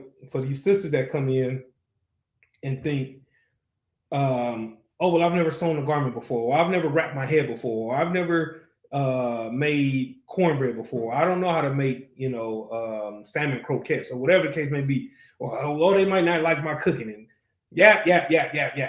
All these different things. You know what I mean? If you're doing this work in the name of the Most High, and for your brothers and sisters who are walking with the Lord and serving the Lord, you know what I mean? You don't have to worry about things like that. You know what I'm saying? The Lord will be with you in even the smallest of matters. You understand? That's why, if you notice, there's no plates being turned down in this school. You know what I mean? Not one. You get my point? The desserts get eaten. You know what I mean? The food gets eaten. You know what I'm saying? That's why, if you notice, when brothers come in from the world, after a few months, you'll notice that they don't look the same. You get what I'm saying? They tend to add on a pound or two, or in some cases a few. And then you have to go get gym memberships and stuff like that. That's a whole nother conversation for another day. Let's get some more. Let me get Jeremiah chapter 1, verse 4. when you come in here, man, there's a place in a position for everybody. You know what I mean? When the scriptures say there's many members but one body. I'm paraphrasing, but y'all get the point, right? Many members but one body. You get what I'm saying? We all serve a purpose. You get what I'm saying? So if your greatest strength is holding shamar, well, goddamn it, be the strongest shamar holder you could possibly be. You get what I'm saying? You got some brothers who are excellent at teaching classes, but not as strong on the streets, and then vice versa. I mean, that's okay. Well, we're not gonna ask you to hold no 2-hour class. You know what I mean? But you know what I'm saying, when you go to camp, you know what I'm saying, we're gonna have you go up twice, because that's where you go out there, you know what I'm saying, and you dip your sword. You know what I mean? You go out there slicing and dicing. You get my point? So that's the thing. You know what I'm saying? Or that live moving crowd might be a little bit too much for you. So you know what? We're gonna give you 5 minutes up there. You know what I'm saying? Go up there and give it everything you got. You know what I'm saying? Come on down, man. Be at the information table. Be ready to pass out flyers, or get on the camera because you're excellent with the camera. You know what I mean? Or you can be terrible with the camera and you'll never be able to touch the camera because you don't know nothing about it, or social media, or how to even work half these damn apps. So you focus on other things. You see what I'm saying? Let's get it. Jeremiah chapter 1, verse 4. God, this is the book of Jeremiah, chapter 1, verse 4. Mm-hmm. Then the word of the Lord came unto me, saying, before I formed thee in the belly, I knew thee. And before thou camest forth out of the womb, I sanctified thee, and I ordained thee a prophet unto the nations. Hold that right there. Stay right there. And the precept for this is Isaiah 49 and 5. 49 and 5? Yeah, so you hold where you are, and I'm going to read Isaiah 49 and 5. It's Isaiah chapter 49, verse 5, and it says, and now said the Lord that formed me from the womb to be his servant, to bring Jacob again to him through Israel. Though Israel be not gathered yet, shall I be glorious in the eyes of the Lord, and my God shall be my strength. That is the direct precept, or one of the precepts for Jeremiah 1 and 5. All right. Keep reading. Oh, slap. You want me to go to verse 6? Mm-hmm. The book of Jeremiah, chapter 1, verse 6. Uh-huh. Then said I, Lord God, behold, I cannot speak, for I am a child. Stop right there. What does that mean right there? Like he's young in the truth? Thank you. Because a simpleton will read that and think what? Like he's 5 years old type thing. Like he don't know how to speak because he's a child. Right. Which doesn't make any sense. How come it doesn't make any sense? How do you know that that's not possible? Because the Most High ain't dealing with children; he's dealing with men. That's true, but something even simpler than that.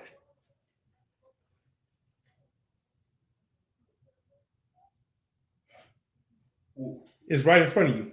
Go ahead. I mean, Jeremiah wouldn't be writing these things in the first place if he was a child, because a child that young that can't speak wouldn't know how to write. That's true. Even simpler than that. Because the Most High called on Jeremiah? That's true, but even simpler than that. For time's sake, I'm going to give it to you. It's right in front of you. Then said I. Right. You can't talk. Who said I? He said, then said I. So how is he talking? You get my point? Yeah. That's what I'm saying. It's the simplest things. Right. You get my point? Sometimes we overthink things, overthink, and sometimes the answer be right in front of you. You get what I'm saying? Keep reading. Verse 7. But the Lord said unto me, say not, I am a child, for thou shalt go to all that I shall send thee, and whatsoever I command thee, thou shalt speak. He said, whatsoever I ask you, I command thee. You see what I'm saying? He's not asking, he's telling him. You see what I'm saying? The Most High, he gives orders. You know what I'm saying? He's the general of generals. Right. You get my point? And he doesn't ask. You know what I'm saying? He's telling you, when you don't do it, you know what I'm saying, you end up under a bridge. And I'm not making light of, you know what I'm saying, brothers under a bridge in no way. But y'all get the point though. You see what I'm saying? Come on with it. Sir, and that's the problem with Christians and Christianity. Uh-huh. They always think that the Most High is asking them something, and he changes his mind about it, right? So it's like he That's did not funny. ask you that not to eat the pig, and not to. These are commandments. Right. He hasn't changed his mind. Right. And what's so funny about it is, though, right? Let's just say that there was only 10, just for the sake of this conversation. What were those 10 called? Commandments. Or were they called favors? Commandments. Or was he pleading with them? You see what I'm saying? So there's no getting around it. So I mean, you can eat a Christian alive all day just with the simple stuff like that. I mean, but sometimes because of their stubbornness, which we finna get into in a second, it's kind of like, you know what? All right, Lord be with you. You know what I mean? Or the Lord won't be with you because you're not doing what he's saying. You get my point? Keep reading. Verse 8. Uh-huh. Be not afraid of their faces, for I am with thee to deliver thee, saith the Lord. Okay, hold that, right? Stay where you are. The precept for that is Ezekiel 3:8. And I'll read that, all right? This is Ezekiel chapter 3, verse 8. Behold, I have made thy face strong against their faces, and thy forehead strong against their foreheads. You get my point? So in other words, you know what I'm saying? The Lord he's prepared you to go out here and deal with these hard-headed Negroes. Come on with it. When it says forehead, is that just meaning like your thoughts against their thoughts? Yes. Thoughts? Okay. Like meaning what? Your forethought? Fuck what you talking about, nigga. I'm standing on the Lord. So you can tell me about God loves everybody, and you can tell me, you know what I'm saying, that the laws are done away with. You can tell me these things, but I'm going to continue to pull scriptures, and I'm going to continue to tell you what the Lord said. Right. So I'm not worried about what you talking about. You know what I'm saying? Because the same way that they got it in their foreheads, that God loves everybody and that it's okay to sleep with white women, we have in our foreheads, you know what I'm saying, that the Lord destroyed the world. Yes. Because of sleeping with the white women. Right. You get my point? So you can say whatever you want to say, but I'm telling you what the Lord said, and I'm gonna stand on what the Lord said. If it come down to listening to you versus listening to what the Most High said, I'm you know what I'm saying, I'm gonna move with the Most High. You see what I'm saying? I'm gonna take my chances with him. You get my point? Because he's undefeated. Right. You get what I'm saying? All you gotta do is, I mean, look at how he's crippled the economy with a virus. He ain't sent not near an army yet. But look how he destroyed the economy. What is the one thing that the oppressor takes pride in more than anything else? The military. That's 1A. What's number 1? That the oppressor takes. Yes, military is 1A. What's 1? I mean, the way that I've always perceived it is that they've, so to speak, slain everybody else's gods, so to speak. That's true, but no. Their power, I mean, their governmental power. You own it. That's it. Their money? That's it. Their money. The money is number 1. And then right there is their military. You see what I'm saying? Because this is, I mean, hey, listen, Esau got money. Them fake Jews got plenty of money. You know what I'm saying? The Lord is crippling their economy, you know what I'm saying? But they still walk around with arrogance, and they still walk around full of pride. You know what I mean? Why? Because they feel like they can lean on their military, to your point. But there's gonna come a time where they're not gonna be able to run to their money or their military. You know what I'm saying? Because the Lord gonna destroy all of it.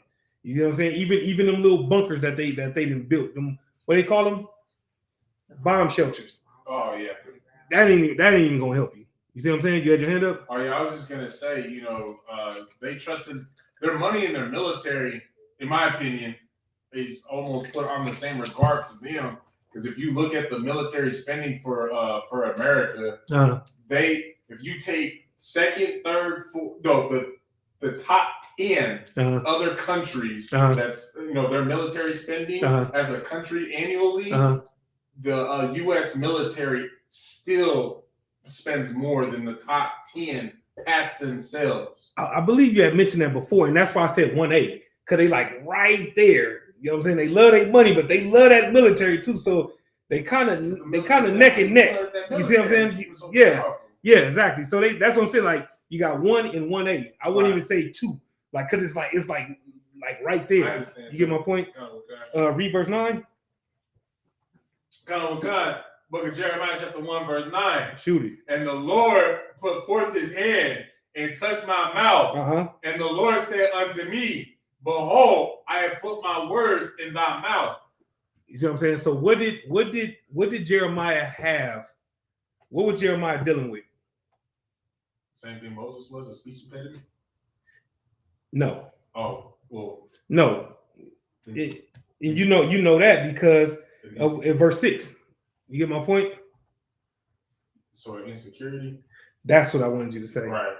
You get my point? Because that's the top. That's why we're going over scriptures, you know what I'm saying, to show these brothers initially, you know what I'm saying, being insecure, being low in confidence, and then the Lord putting confidence in them by putting the words in their mouths. You get my point? Let's get Isaiah chapter 6, verse 1. Actually, I might be able to get through all these. What's it, 841? Yeah, I might be able to finish this. Let me get Isaiah chapter 6, verse 1.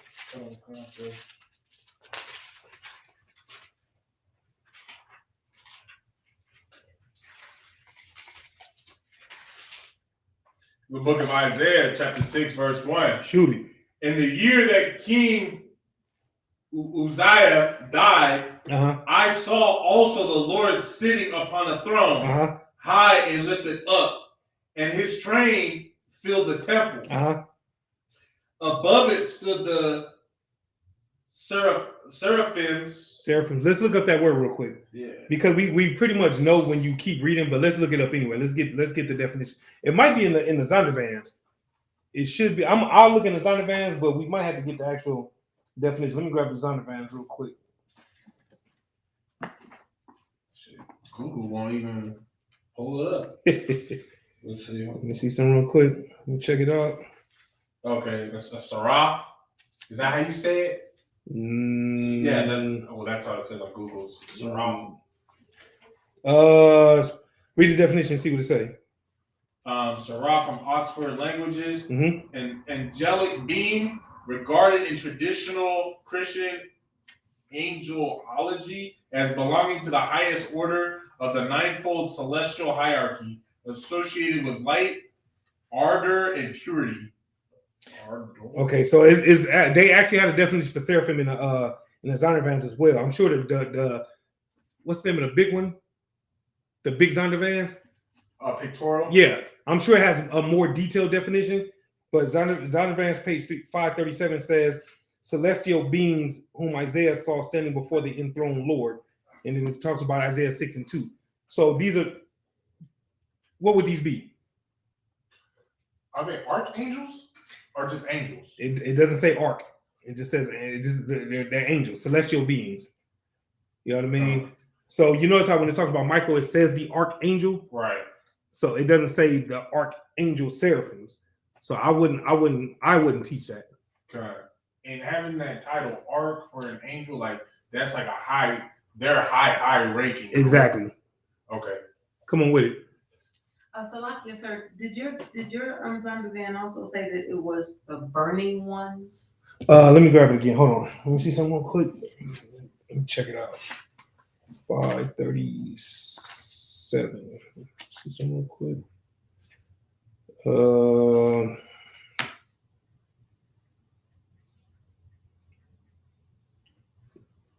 No. This one? Yeah, this Zondervan. Want me to read what it says? No, it's fine.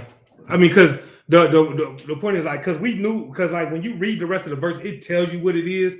But I just wanted to get the actual definition, so then that way, for those that's watching online, maybe for the first time, you get my point. We look up words as opposed to winging it. You get what I'm saying? Keep reading. Come verse 2. Because this is the proof right here. Keep reading. Verse 2. Above it stood the seraphims. Each one had 6 wings. With twain he covered his face. And with twain he covered his feet. And with twain he did fly. And one cried unto another and said, Holy, holy, holy is the Lord of hosts. the whole earth is full of his glory. Verse 4. And the posts of the door moved at the voice of him that cried, and the house was filled with smoke. Mm-hmm. Then said I, woe is me, for I am undone, because I am a man of unclean lips, and I dwell in the midst of a people of unclean lips. For mine eyes have seen the King, the Lord of hosts. What happened to Isaiah? What just happened to Isaiah? He saw the angels in the Most High. He didn't see the Most High, like literally see the Most High. But he saw the Most High's glory through the angels, though. That's not what I'm looking for. Correct, but that's not what I'm looking for. Go back to the top of verse 5. Then said I, woe is me, for I am undone, because I am a man of unclean lips. So stop right there. So what happened to Isaiah?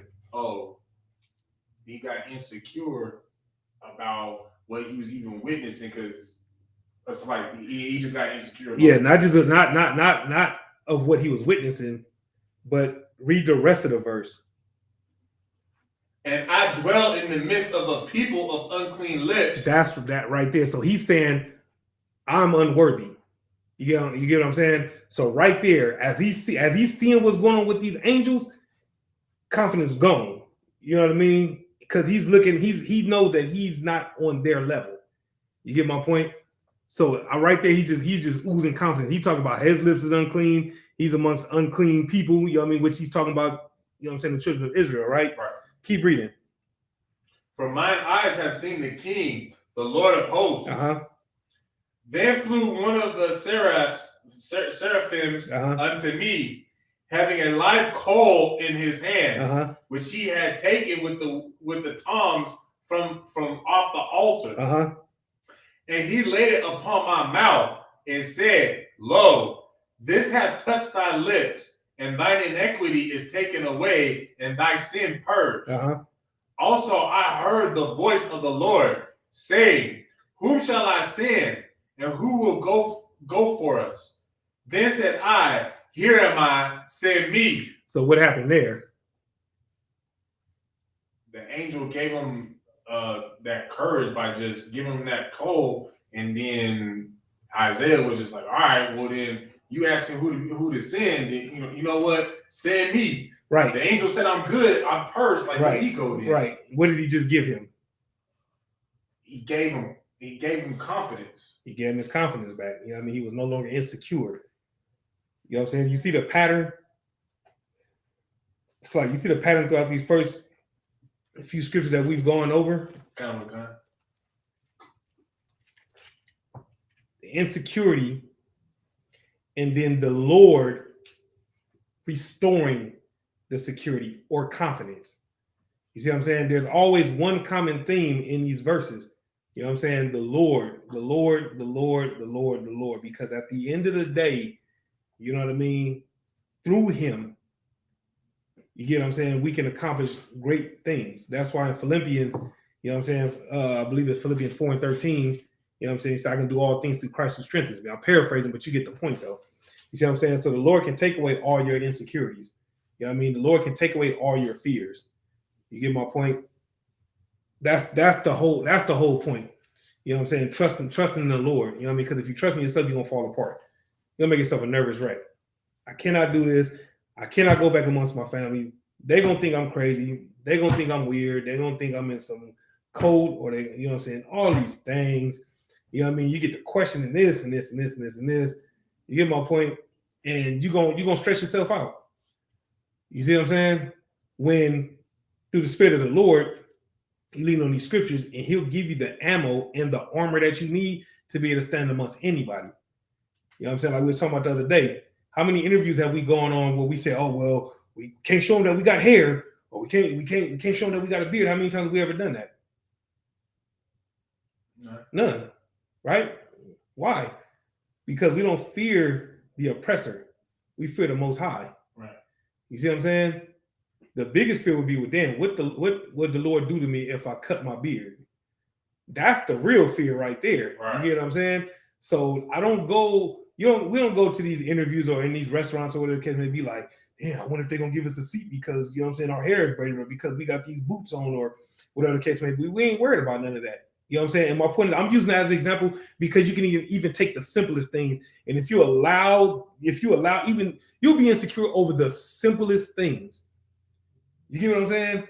When in reality, man, you serve the Lord. What the fuck is you worried about? Like that, like, man. Well, matter of fact, let's go into some scriptures. Like let's do that. Then what I got to say. Let's go in here. Let me get Matthew 6:24. And we probably gonna have to end it with these few verses right here. If I might be able to squeeze in the last one because I got a little bit in the 14th chapter I want to cover as well. But let's go to Matthew 6:24 and we're gonna read down. All right. This is the book of Matthew, chapter 6, verse 24. Shoot. Written in red. No man can serve two masters. For either he will hate the one and love the other, or else he will hold to the one and despise the other. Ye cannot serve God and Mammon, right? Mammon, mammon. So what? Okay, so if you choose the mammon over the Most High, what is that showing? That you fear mammon more than you fear the Lord. That's true. What is the mammon in this context? The ways of man. That's true. Anybody else? Isn't it the money? Money, right? So now, with us knowing that it's talking about the money, right? And you choose the money over serving the Lord, what just happened? If you choose money, if you choose serving money over serving the Lord, what just happened? What did you just create for yourself? A God. That's true, but something else. Oh, you just created an insecurity. That's exactly what you just did. Why? Because now I'm not gonna have enough money. How am I gonna pay for this big house that I live in by myself? You know what I'm saying? How am I gonna maintain all these cars? And you know what I'm saying? How am I gonna continue to entertain all these whores? And you know what I'm saying? I'm gonna keep buying these shiny suits and the gator shoes and on and on and on and on and on. Because without these things, I'm nothing. The girl's not gonna think I'm cute anymore because I don't have the suits. I can't afford the suits no more. You see what I'm saying? I can't afford the cars no more because that's how I was able to get them in the first place. They weren't paying no attention to me. You see what I'm saying? They looked at the car, they looked at the money, they looked at the jewelry, on and on and on and on and on. That's why all these dudes talk about in their music is the cars, the clothes, and the jewelry. Because they're insecure themselves. Because that's all they have to offer. They never offer a solution to a woman's problems. You know what I'm saying? Because a woman's problems is way deeper than money. Because sisters can go out here and get some money, and I ain't even talking about on the left-hand side. You know what I mean? Because sisters get access to grants and funding and shit like that we don't have access to. And they can go get a degree and get up in Esau's world and get chips. You get my point? So that's not the problem. You get my point? So you're not offering a solution. That's a band-aid. You get my point? Come on with it. That's a lot, sir. And being insecure makes you a coward. Yes. Definitely. Yeah. And not following the Most High, it makes you a coward. Yeah. They really, I mean, I didn't, they're scared. They are really cowards. They take the easy way out. So following the Most High, they weed out the cowards. Mm-hmm. And that's why, again, I told you, as long as I got a mic, I'm gonna continue to go in on Nick Cannon because he is the perfect example of an insecure man. He turned his back on his God for riches because he was scared that he wasn't gonna be on Netflix no more or MTV or whatever channel they show his shows. He's not gonna be on TV anymore.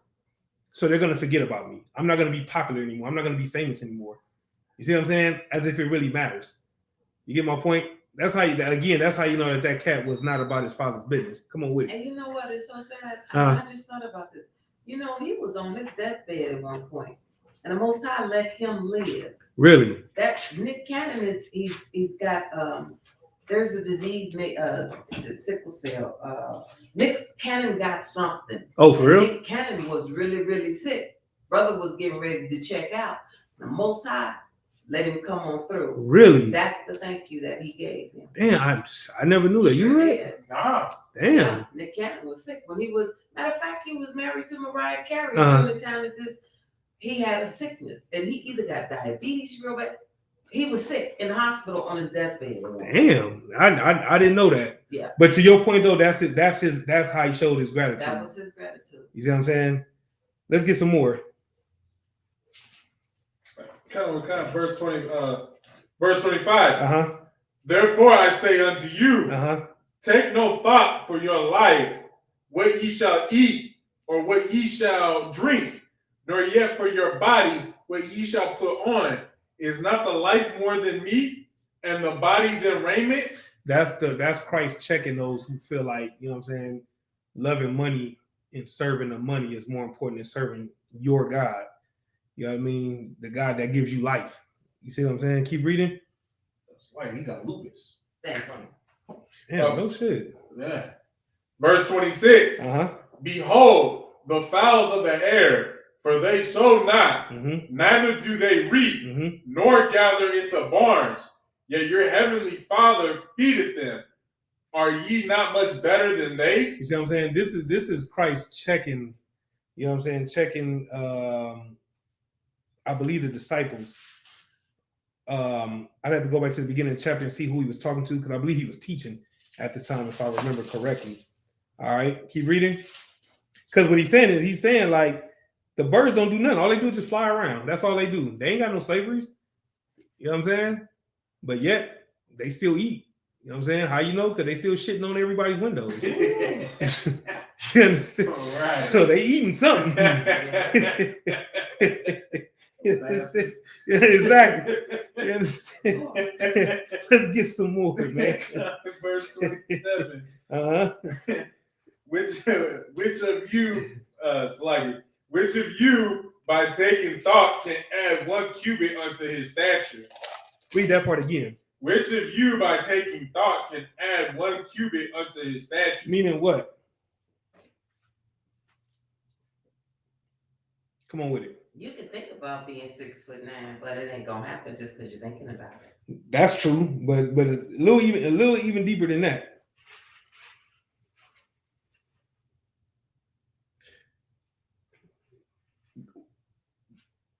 Go ahead. So stature, like what he means, not necessarily your height, but like your reputation and persona. Everything across the board that we just read in the verses before that. It says, which of you by taking thought can add 1 cubit unto his stature? So it's not just his height, it's just talking about across the board. So in other words, you stressing over not having money for this and not having money for that, how's the stress gonna add money to your account? You get my point? It's like General Muhammad was saying earlier, if you open up the refrigerator and there's nothing in there, oh God, and you just pat, like you just feel, oh God, for the good God, oh man, you get to doing all this dumb shit, right? You lose your mind, right? And you're like, I just can't believe it. And you close the refrigerator and you open it back up. You think because you just did all that, like all of a sudden it's gonna be a fat turkey sandwich, you understand? Perfectly toasted bread. You know what I mean? With the lettuce, the tomatoes, the pickle, everything that you wanted, everything that you dreamed about when you went to the refrigerator in the first place. You understand? All of a sudden, because you just did all that, you know what I'm saying? All of a sudden, because you just did all that, you're going to open the refrigerator back up and boom, the goddamn sandwich is going to be right there. It's going to have your name on it and everything. It's going to be sitting there waiting on you. You know what I mean? It's going to be a nice cold root beer sitting right next to it, ready for you. Already iced up and everything. You good. You know what I mean? Or for some, you know what I'm saying? It's going to be a 12-piece wang, you know what I'm saying, with 2 cups of ranch ready to go. You get my point? A couple of Modelo's in the fridge cooling. I mean, you good. That's what's going to happen. So all you got to do for those who tripping, open the refrigerator when there ain't nothing in there, close the fucking refrigerator back, and just stress the hell out. Just lose your goddamn mind as if the world is coming to an end, right? And open that son bitch back up, and I'm telling you, it's gonna be a goddamn sandwich sitting there with your name on it. I need the wing Listen, man. Listen, man. You sit there and you close the goddamn refrigerator and you bashkala and all that good stuff, and you throw some of that holy water on the goddamn refrigerator, and you do it. You put the cross on the door and all that shit. You do all that. I'm telling you, do all that, and you open that thing up, and the goddamn sound is gonna be sitting there glowing. You gonna hear the music. Oh, you hear the music. You understand? Ready for you. You know what I mean? It's gonna be great falling out the refrigerator. I mean, it's just gonna be manna falling from heaven. You understand? Because you just lost your goddamn mind because there's nothing in the refrigerator. You understand? Now, think about how goddamn ridiculous that sounds, right? Yeah. That's the equivalence of worrying about what am I gonna wear? What am I gonna eat? What about this? What about that? Shut the fuck up, man. Right. Just shut up. Goddamn, just kick back and relax. You get what I'm saying? If you're a so-called Black, Hispanic, and Native American, that's been your problem your whole life. You understand? I'm speaking from experience. There was times where I opened the fridge, there was nothing in there but a box of baking soda. Arm & Hammer, right? Absolutely. That's the one, right? Absolutely. So when that nigga was singing baking soda, I got baking soda. No, nigga, I had baking soda. You understand me? And nothing else. You understand? Nigga, I'm telling you, all that shit Chris Tucker was talking about, ham, no burger, and all that shit, that was us. You see what I'm saying? The whole thing. That nigga bro man said, you know what I'm saying? He showed enough make him a wish sandwich. Nigga Mark said, bro, what's a wish sandwich? I wish I had some meat to go in between these buns. You understand? Nigga, that I'm trying to tell you. You get my point? That's probably why I eat so goddamn much now. I'm overcompensating. Who knows? Who knows, man? You know what I'm saying? But my point. It's just, so like my point, the bottom line is, right, despite growing up like that and going through all those things, as y'all can see, you know what I'm saying? Physically, I'm doing just fine. Mentally, I'm a goddamn basket case, but that's a whole nother conversation for another day. Ain't no thing. You know what I mean? I'll be going to Betty Ford Clinic right after this. Ain't no thing. Betty Ford, the mother like, what the hell is the Betty? You know the Betty Ford Clinic. A lot of what the hell is this? Yeah. I know about Betty. Man, you've been there a few times, huh? I ain't going that far, but you know. I'm messing with you. The whole point is, man, like you allow these things to just kill your whole spirit. Come on with it. And so my grandmother used to say, Uh-huh. if you're gonna pray, you don't worry. And if you're gonna worry, you don't pray. But you can't have both of them. You know, you praying for the Most High, then you gotta sit back and let the Most High do. But if you're gonna worry, it's like you say, stress, then you might as well not talk to the Most High about nothing. Exactly. What's the point of going to him? You know what I mean? That's man, it's already damn. It's all right. We'll finish these verses. I'll save Matthew 14 for next week. All right. We'll finish these few verses and we'll go from there. Sorry. Keep reading. Verse 28. And why take ye thought for raiment? Consider the lilies of the field, how they grow. They toil not, neither do they spin. You see what I'm saying? He's breaking it all the way down to the lilies. You sitting there worried about what you're gonna wear or where your clothes gonna come from, and he's talking about the lilies. The lilies don't do nothing. You know what I'm saying? They grow, they get plucked, you know what I'm saying? And they be in somebody's vase, you know what I'm saying? And then the water turn yellow or brown, whatever they turn, and the goddamn flowers get to leaning over to the side like this, and the little goddamn things get to falling forward. I forget what they call it, the little things, you know, the little he loves me not, you know what I'm talking about? The little things. Yeah, there you go, right? And then boom, it's over with, right? Somebody watered the ground, right? But if the flower sitting there talking to you, hey man, you ain't no water about you, goddamn, what's going on around here? Nobody doing none of that. So what the hell you tripping for? That's the whole point of all this. Come on with it. Now, so like if I may, like what's really heavy about that is a lot of our people are so caught up in what we wearing, whether it's the shoes, dress, what have you, basically, to present ourselves like a flower, because at the end of the day, that flower isn't appealing without that plant isn't appealing without the flower. Mm-hmm. And it's like Christ is basically, questioning us on that term, where it's like, why are you even worried about, the things that don't even it don't even matter. Like the Most High gonna clothe you and make you presentable for what you trying to attract in the first place. Right. Because I mean that flower, the way that them plants even reproduce in the first place, they look like that so the bees will come to them so they can reproduce. And it's that same context of life. I mean, I'm just saying, and that's the thing. Like, that's why he's saying, are you not more important? You see what I'm saying? Like you are of the 12 tribes of the nation of Israel. Right. And it's unfortunate, man, how we really haven't truly tapped into that potential. You know what I'm saying? We just scratching the surface, but can you imagine if we all fully locked into the fact, you understand, that we descend from Abraham, Isaac, and Jacob? You see what I'm saying? I've lost track of how many times I said this, man. You know what I'm saying? We are not waiting on the Most High. We are not. He is waiting for us. He is waiting on us to stop being so goddamn insecure and worried about, you know what I'm saying, the simple things in the world. You see what I'm saying? Keep reading. Verse 29. And yet I say unto you that even Solomon in all his glory was not arrayed like one of these. Wherefore, if God so clothed the grass of the field, which today is and tomorrow is cast into the oven, shall he not much more clothe you, O ye of little faith? O ye of what? O ye of little faith? How would you say that today?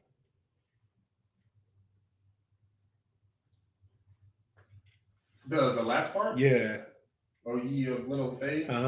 Oh, you non-believer, you heathen, fake Israelite, all those all those things, but you know what I'm saying? Man, what you sweating? Yeah, stop being so goddamn. That's it right there. You see what I'm saying? He's trying to tell everybody, just kick back, just relax. Ain't no thing. I mean, it's gonna be all right. You see what I'm saying? Keep reading. Verse 31. Therefore, take no thought, saying, what shall we eat? Or what shall we drink? Or wherewithal shall we be clothed? He's emphasizing again. He's bringing a point home again. Keep reading. Verse 32. For after all these things do the Gentiles seek, for your heavenly Father knoweth that ye have need of all these things. Who are the Gentiles in this context? Come on with it. The Israelites that fell off from the law. Right. Those who are, how else would you say that? Insecure? Yes, but no. That aren't following the law, statutes, and commandments. Which means they fell out of what? They're no longer in the truth. Yes. Exactly. You get my point? Think about it. It says, for all these things do the Gentiles seek. And you know it's talking about they're not in the truth. How do you know? Because they're not serving the Most High. Because if they was, somebody finish my sentence. If they was, they wouldn't be worried about it. Thank you.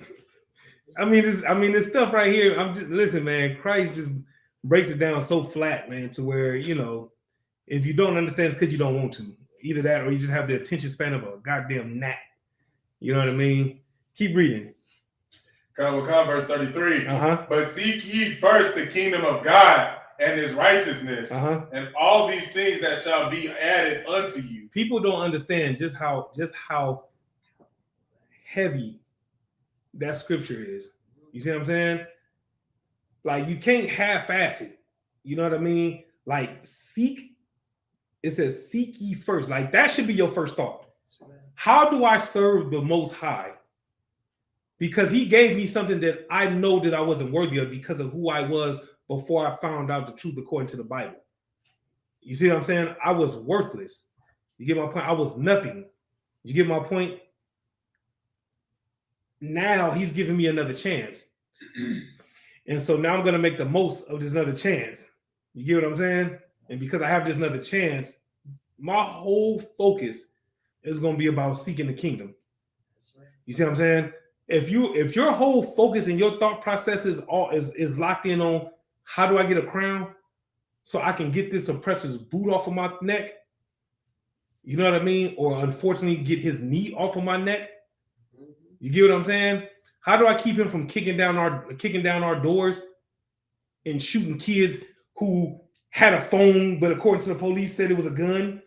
Like, who the hell mistakes a phone for a gun? But that's a whole nother conversation. My point is, how do you stop all those things from happening? By seeking the kingdom of God. And if we all got in that mindset of seeking the kingdom of God, that would be our thought process. You get what I'm saying? And everything else will become second nature. It's a lot of brothers in the truth right now. And I'm gonna wrap it up and say I got one more verse. I'll save Matthew 14 for next week. But the thing about it is, there's a lot of us that was heavy into sports, or had these other hobbies that we was heavy into. But because of the truth, it's like, I'll catch a game here and there. I mean, it's cool, right, but it's not your end all be all. Oh, nigga, I can't wait till football season come back. Right. You know what I'm saying? I'm locked in. You know what I'm saying? I didn't bought my jersey. I didn't bought the helmet. You know what I'm saying? That can hold the 240 ounces. You know what I mean? They still make them. I know we're old school with that. I don't know about the 40s. I know they do the little cam wood. You know what I'm saying? But you get the point, though. You got dude that got the foam finger. They buy a new one every year. You know what I mean? And they do all these things. They get the paint so they can paint their faces every Sunday, some Saturday and Sunday, because they college football team as well. You know what I mean? And they shave all their chest hairs off so they can paint go lions on their chest or some dumb shit like that. You get my point? They doing all these things. You get my point? And then you come into the truth like, You know what I mean? Do you still watch? Yeah, you watch, but you don't watch with that same intensity. You don't watch with that same, you know what I mean, same fervor that you had before. You might watch, and some don't even mess with sports at all no more. You get my point? Because it's all about the bigger picture. Now, I'm not saying, you know what I'm saying, that you can't watch. Don't turn into all that. Nobody said that you can't watch sports. You get my point? But I'm just saying, though, like, it doesn't become as important. You know what I mean? Like, I like baseball, but I haven't watched not one game all season. You see what I'm saying? The NBA just started. I haven't watched the Lakers. You know what I'm saying? I like the Lakers, but I haven't watched no games yet. You see what I'm saying? Come on with it. So with what you just said, a good precept for it, I hope, is the truth will make you free. Yes, that's what I'm saying. Like, you don't, and that is a good precept for all these verses that we just read in Matthew's. You see what I'm saying? Because the truth makes you free from, what about this? What about that? How I'm gonna deal with this? How I'm gonna deal with that? You see what I'm saying? It frees you from all those things. Come on with it. You want to use that precept also with what we read in Isaiah and Jeremiah as well? Because, I mean, and Exodus, because when they all basically, you know, talk back to the Most High, essentially is what they did.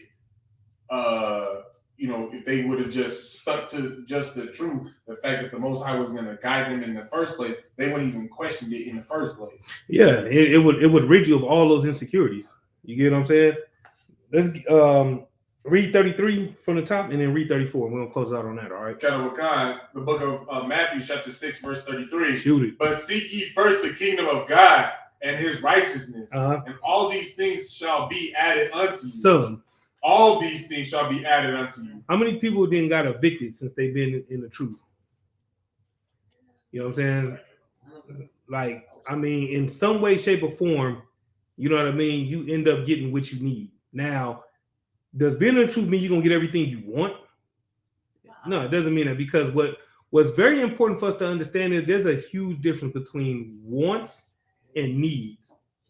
You know what I mean? And this and that's one thing about Christians, and that's one thing about this whack ass, semi-gay ass generation, you understand, of today.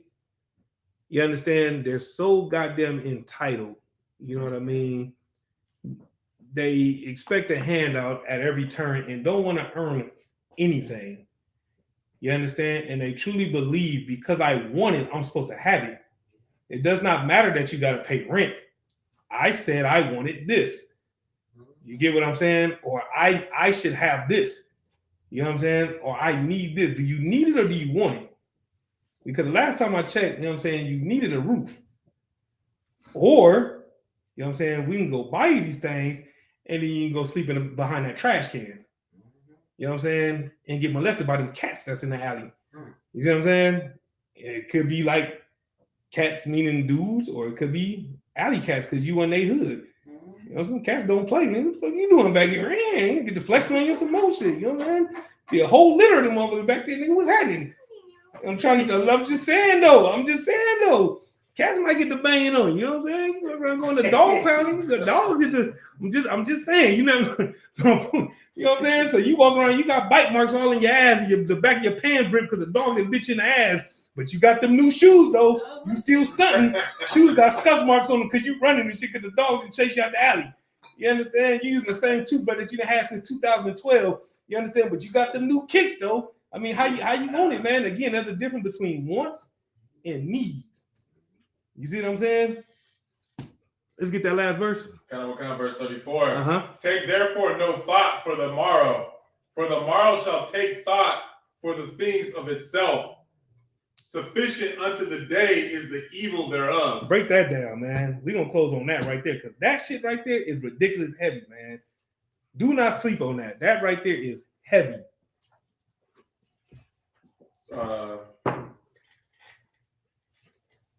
Come on with it.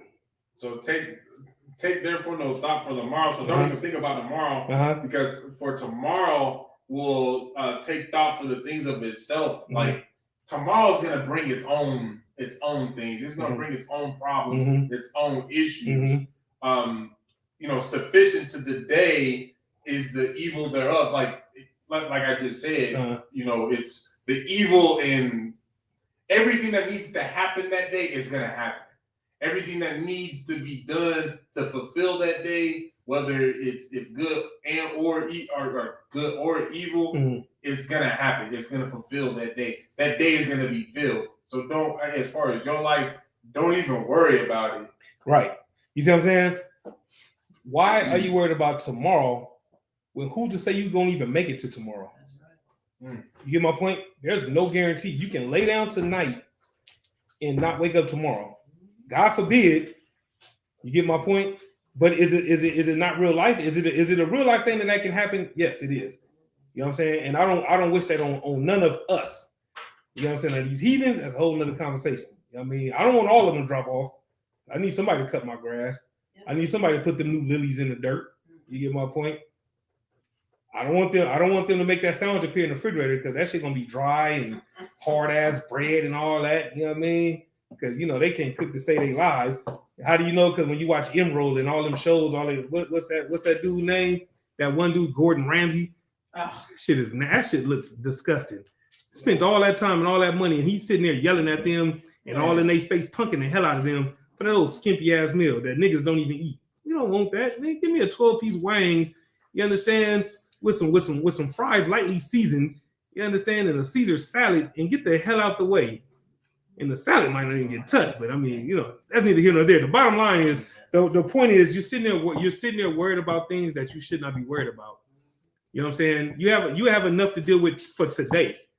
That's why when it comes to tomorrow or the day after or next month and things like that, what do we say in here?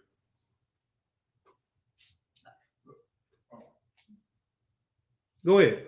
Most High will. Exactly. You see what I'm saying? That what you're gonna say? Yeah, that's why we always say, Lord willing. Lord willing, I'll see you next week. You know what I'm saying? Because who the hell knows what's gonna happen next week? You get what I'm saying? Lord willing, Christ come back tonight. Lord willing. You get what I'm saying?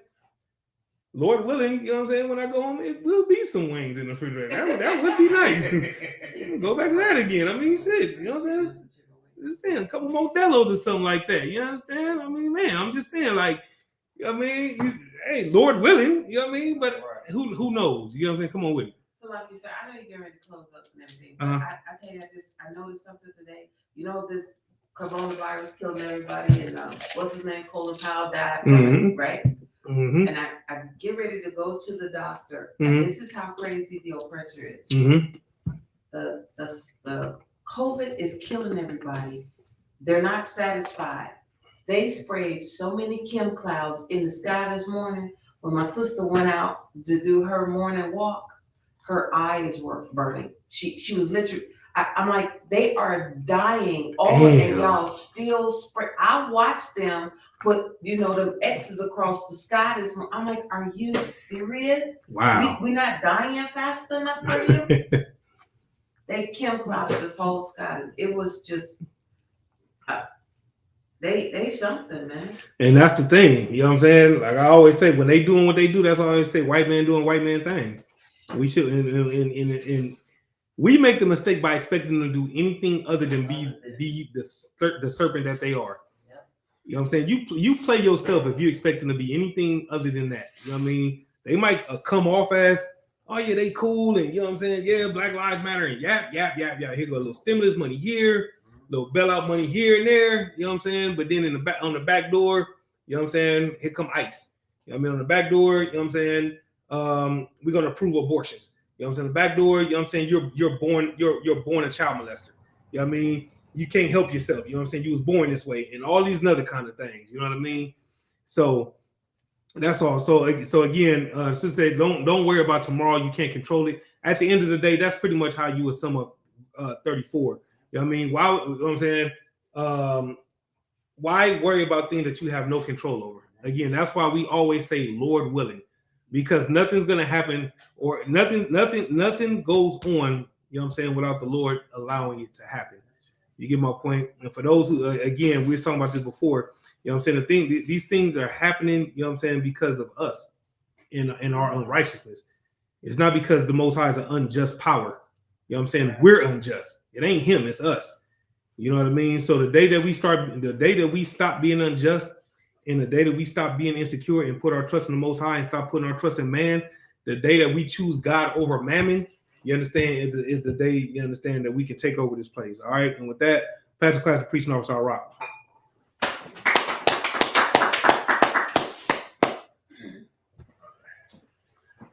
It's like it's for running over time, y'all. All right, now we're going to give one courtesy salute to the teacher, Man Israel Mazin, which means to stand. Man Israel Mazin, Shabbat, Mazin, Barak, Yahal Shim Yahushua Barak Man Israel Sar, which means to turn, face the sisters. We're going to give one courtesy salute to the sisters. This is Mazin, which means to stand. Man Israel Mazin, Shabbat, Mazin, Barak, Yahal Shema Elatah Shim Yahushua. With that, class dismissed.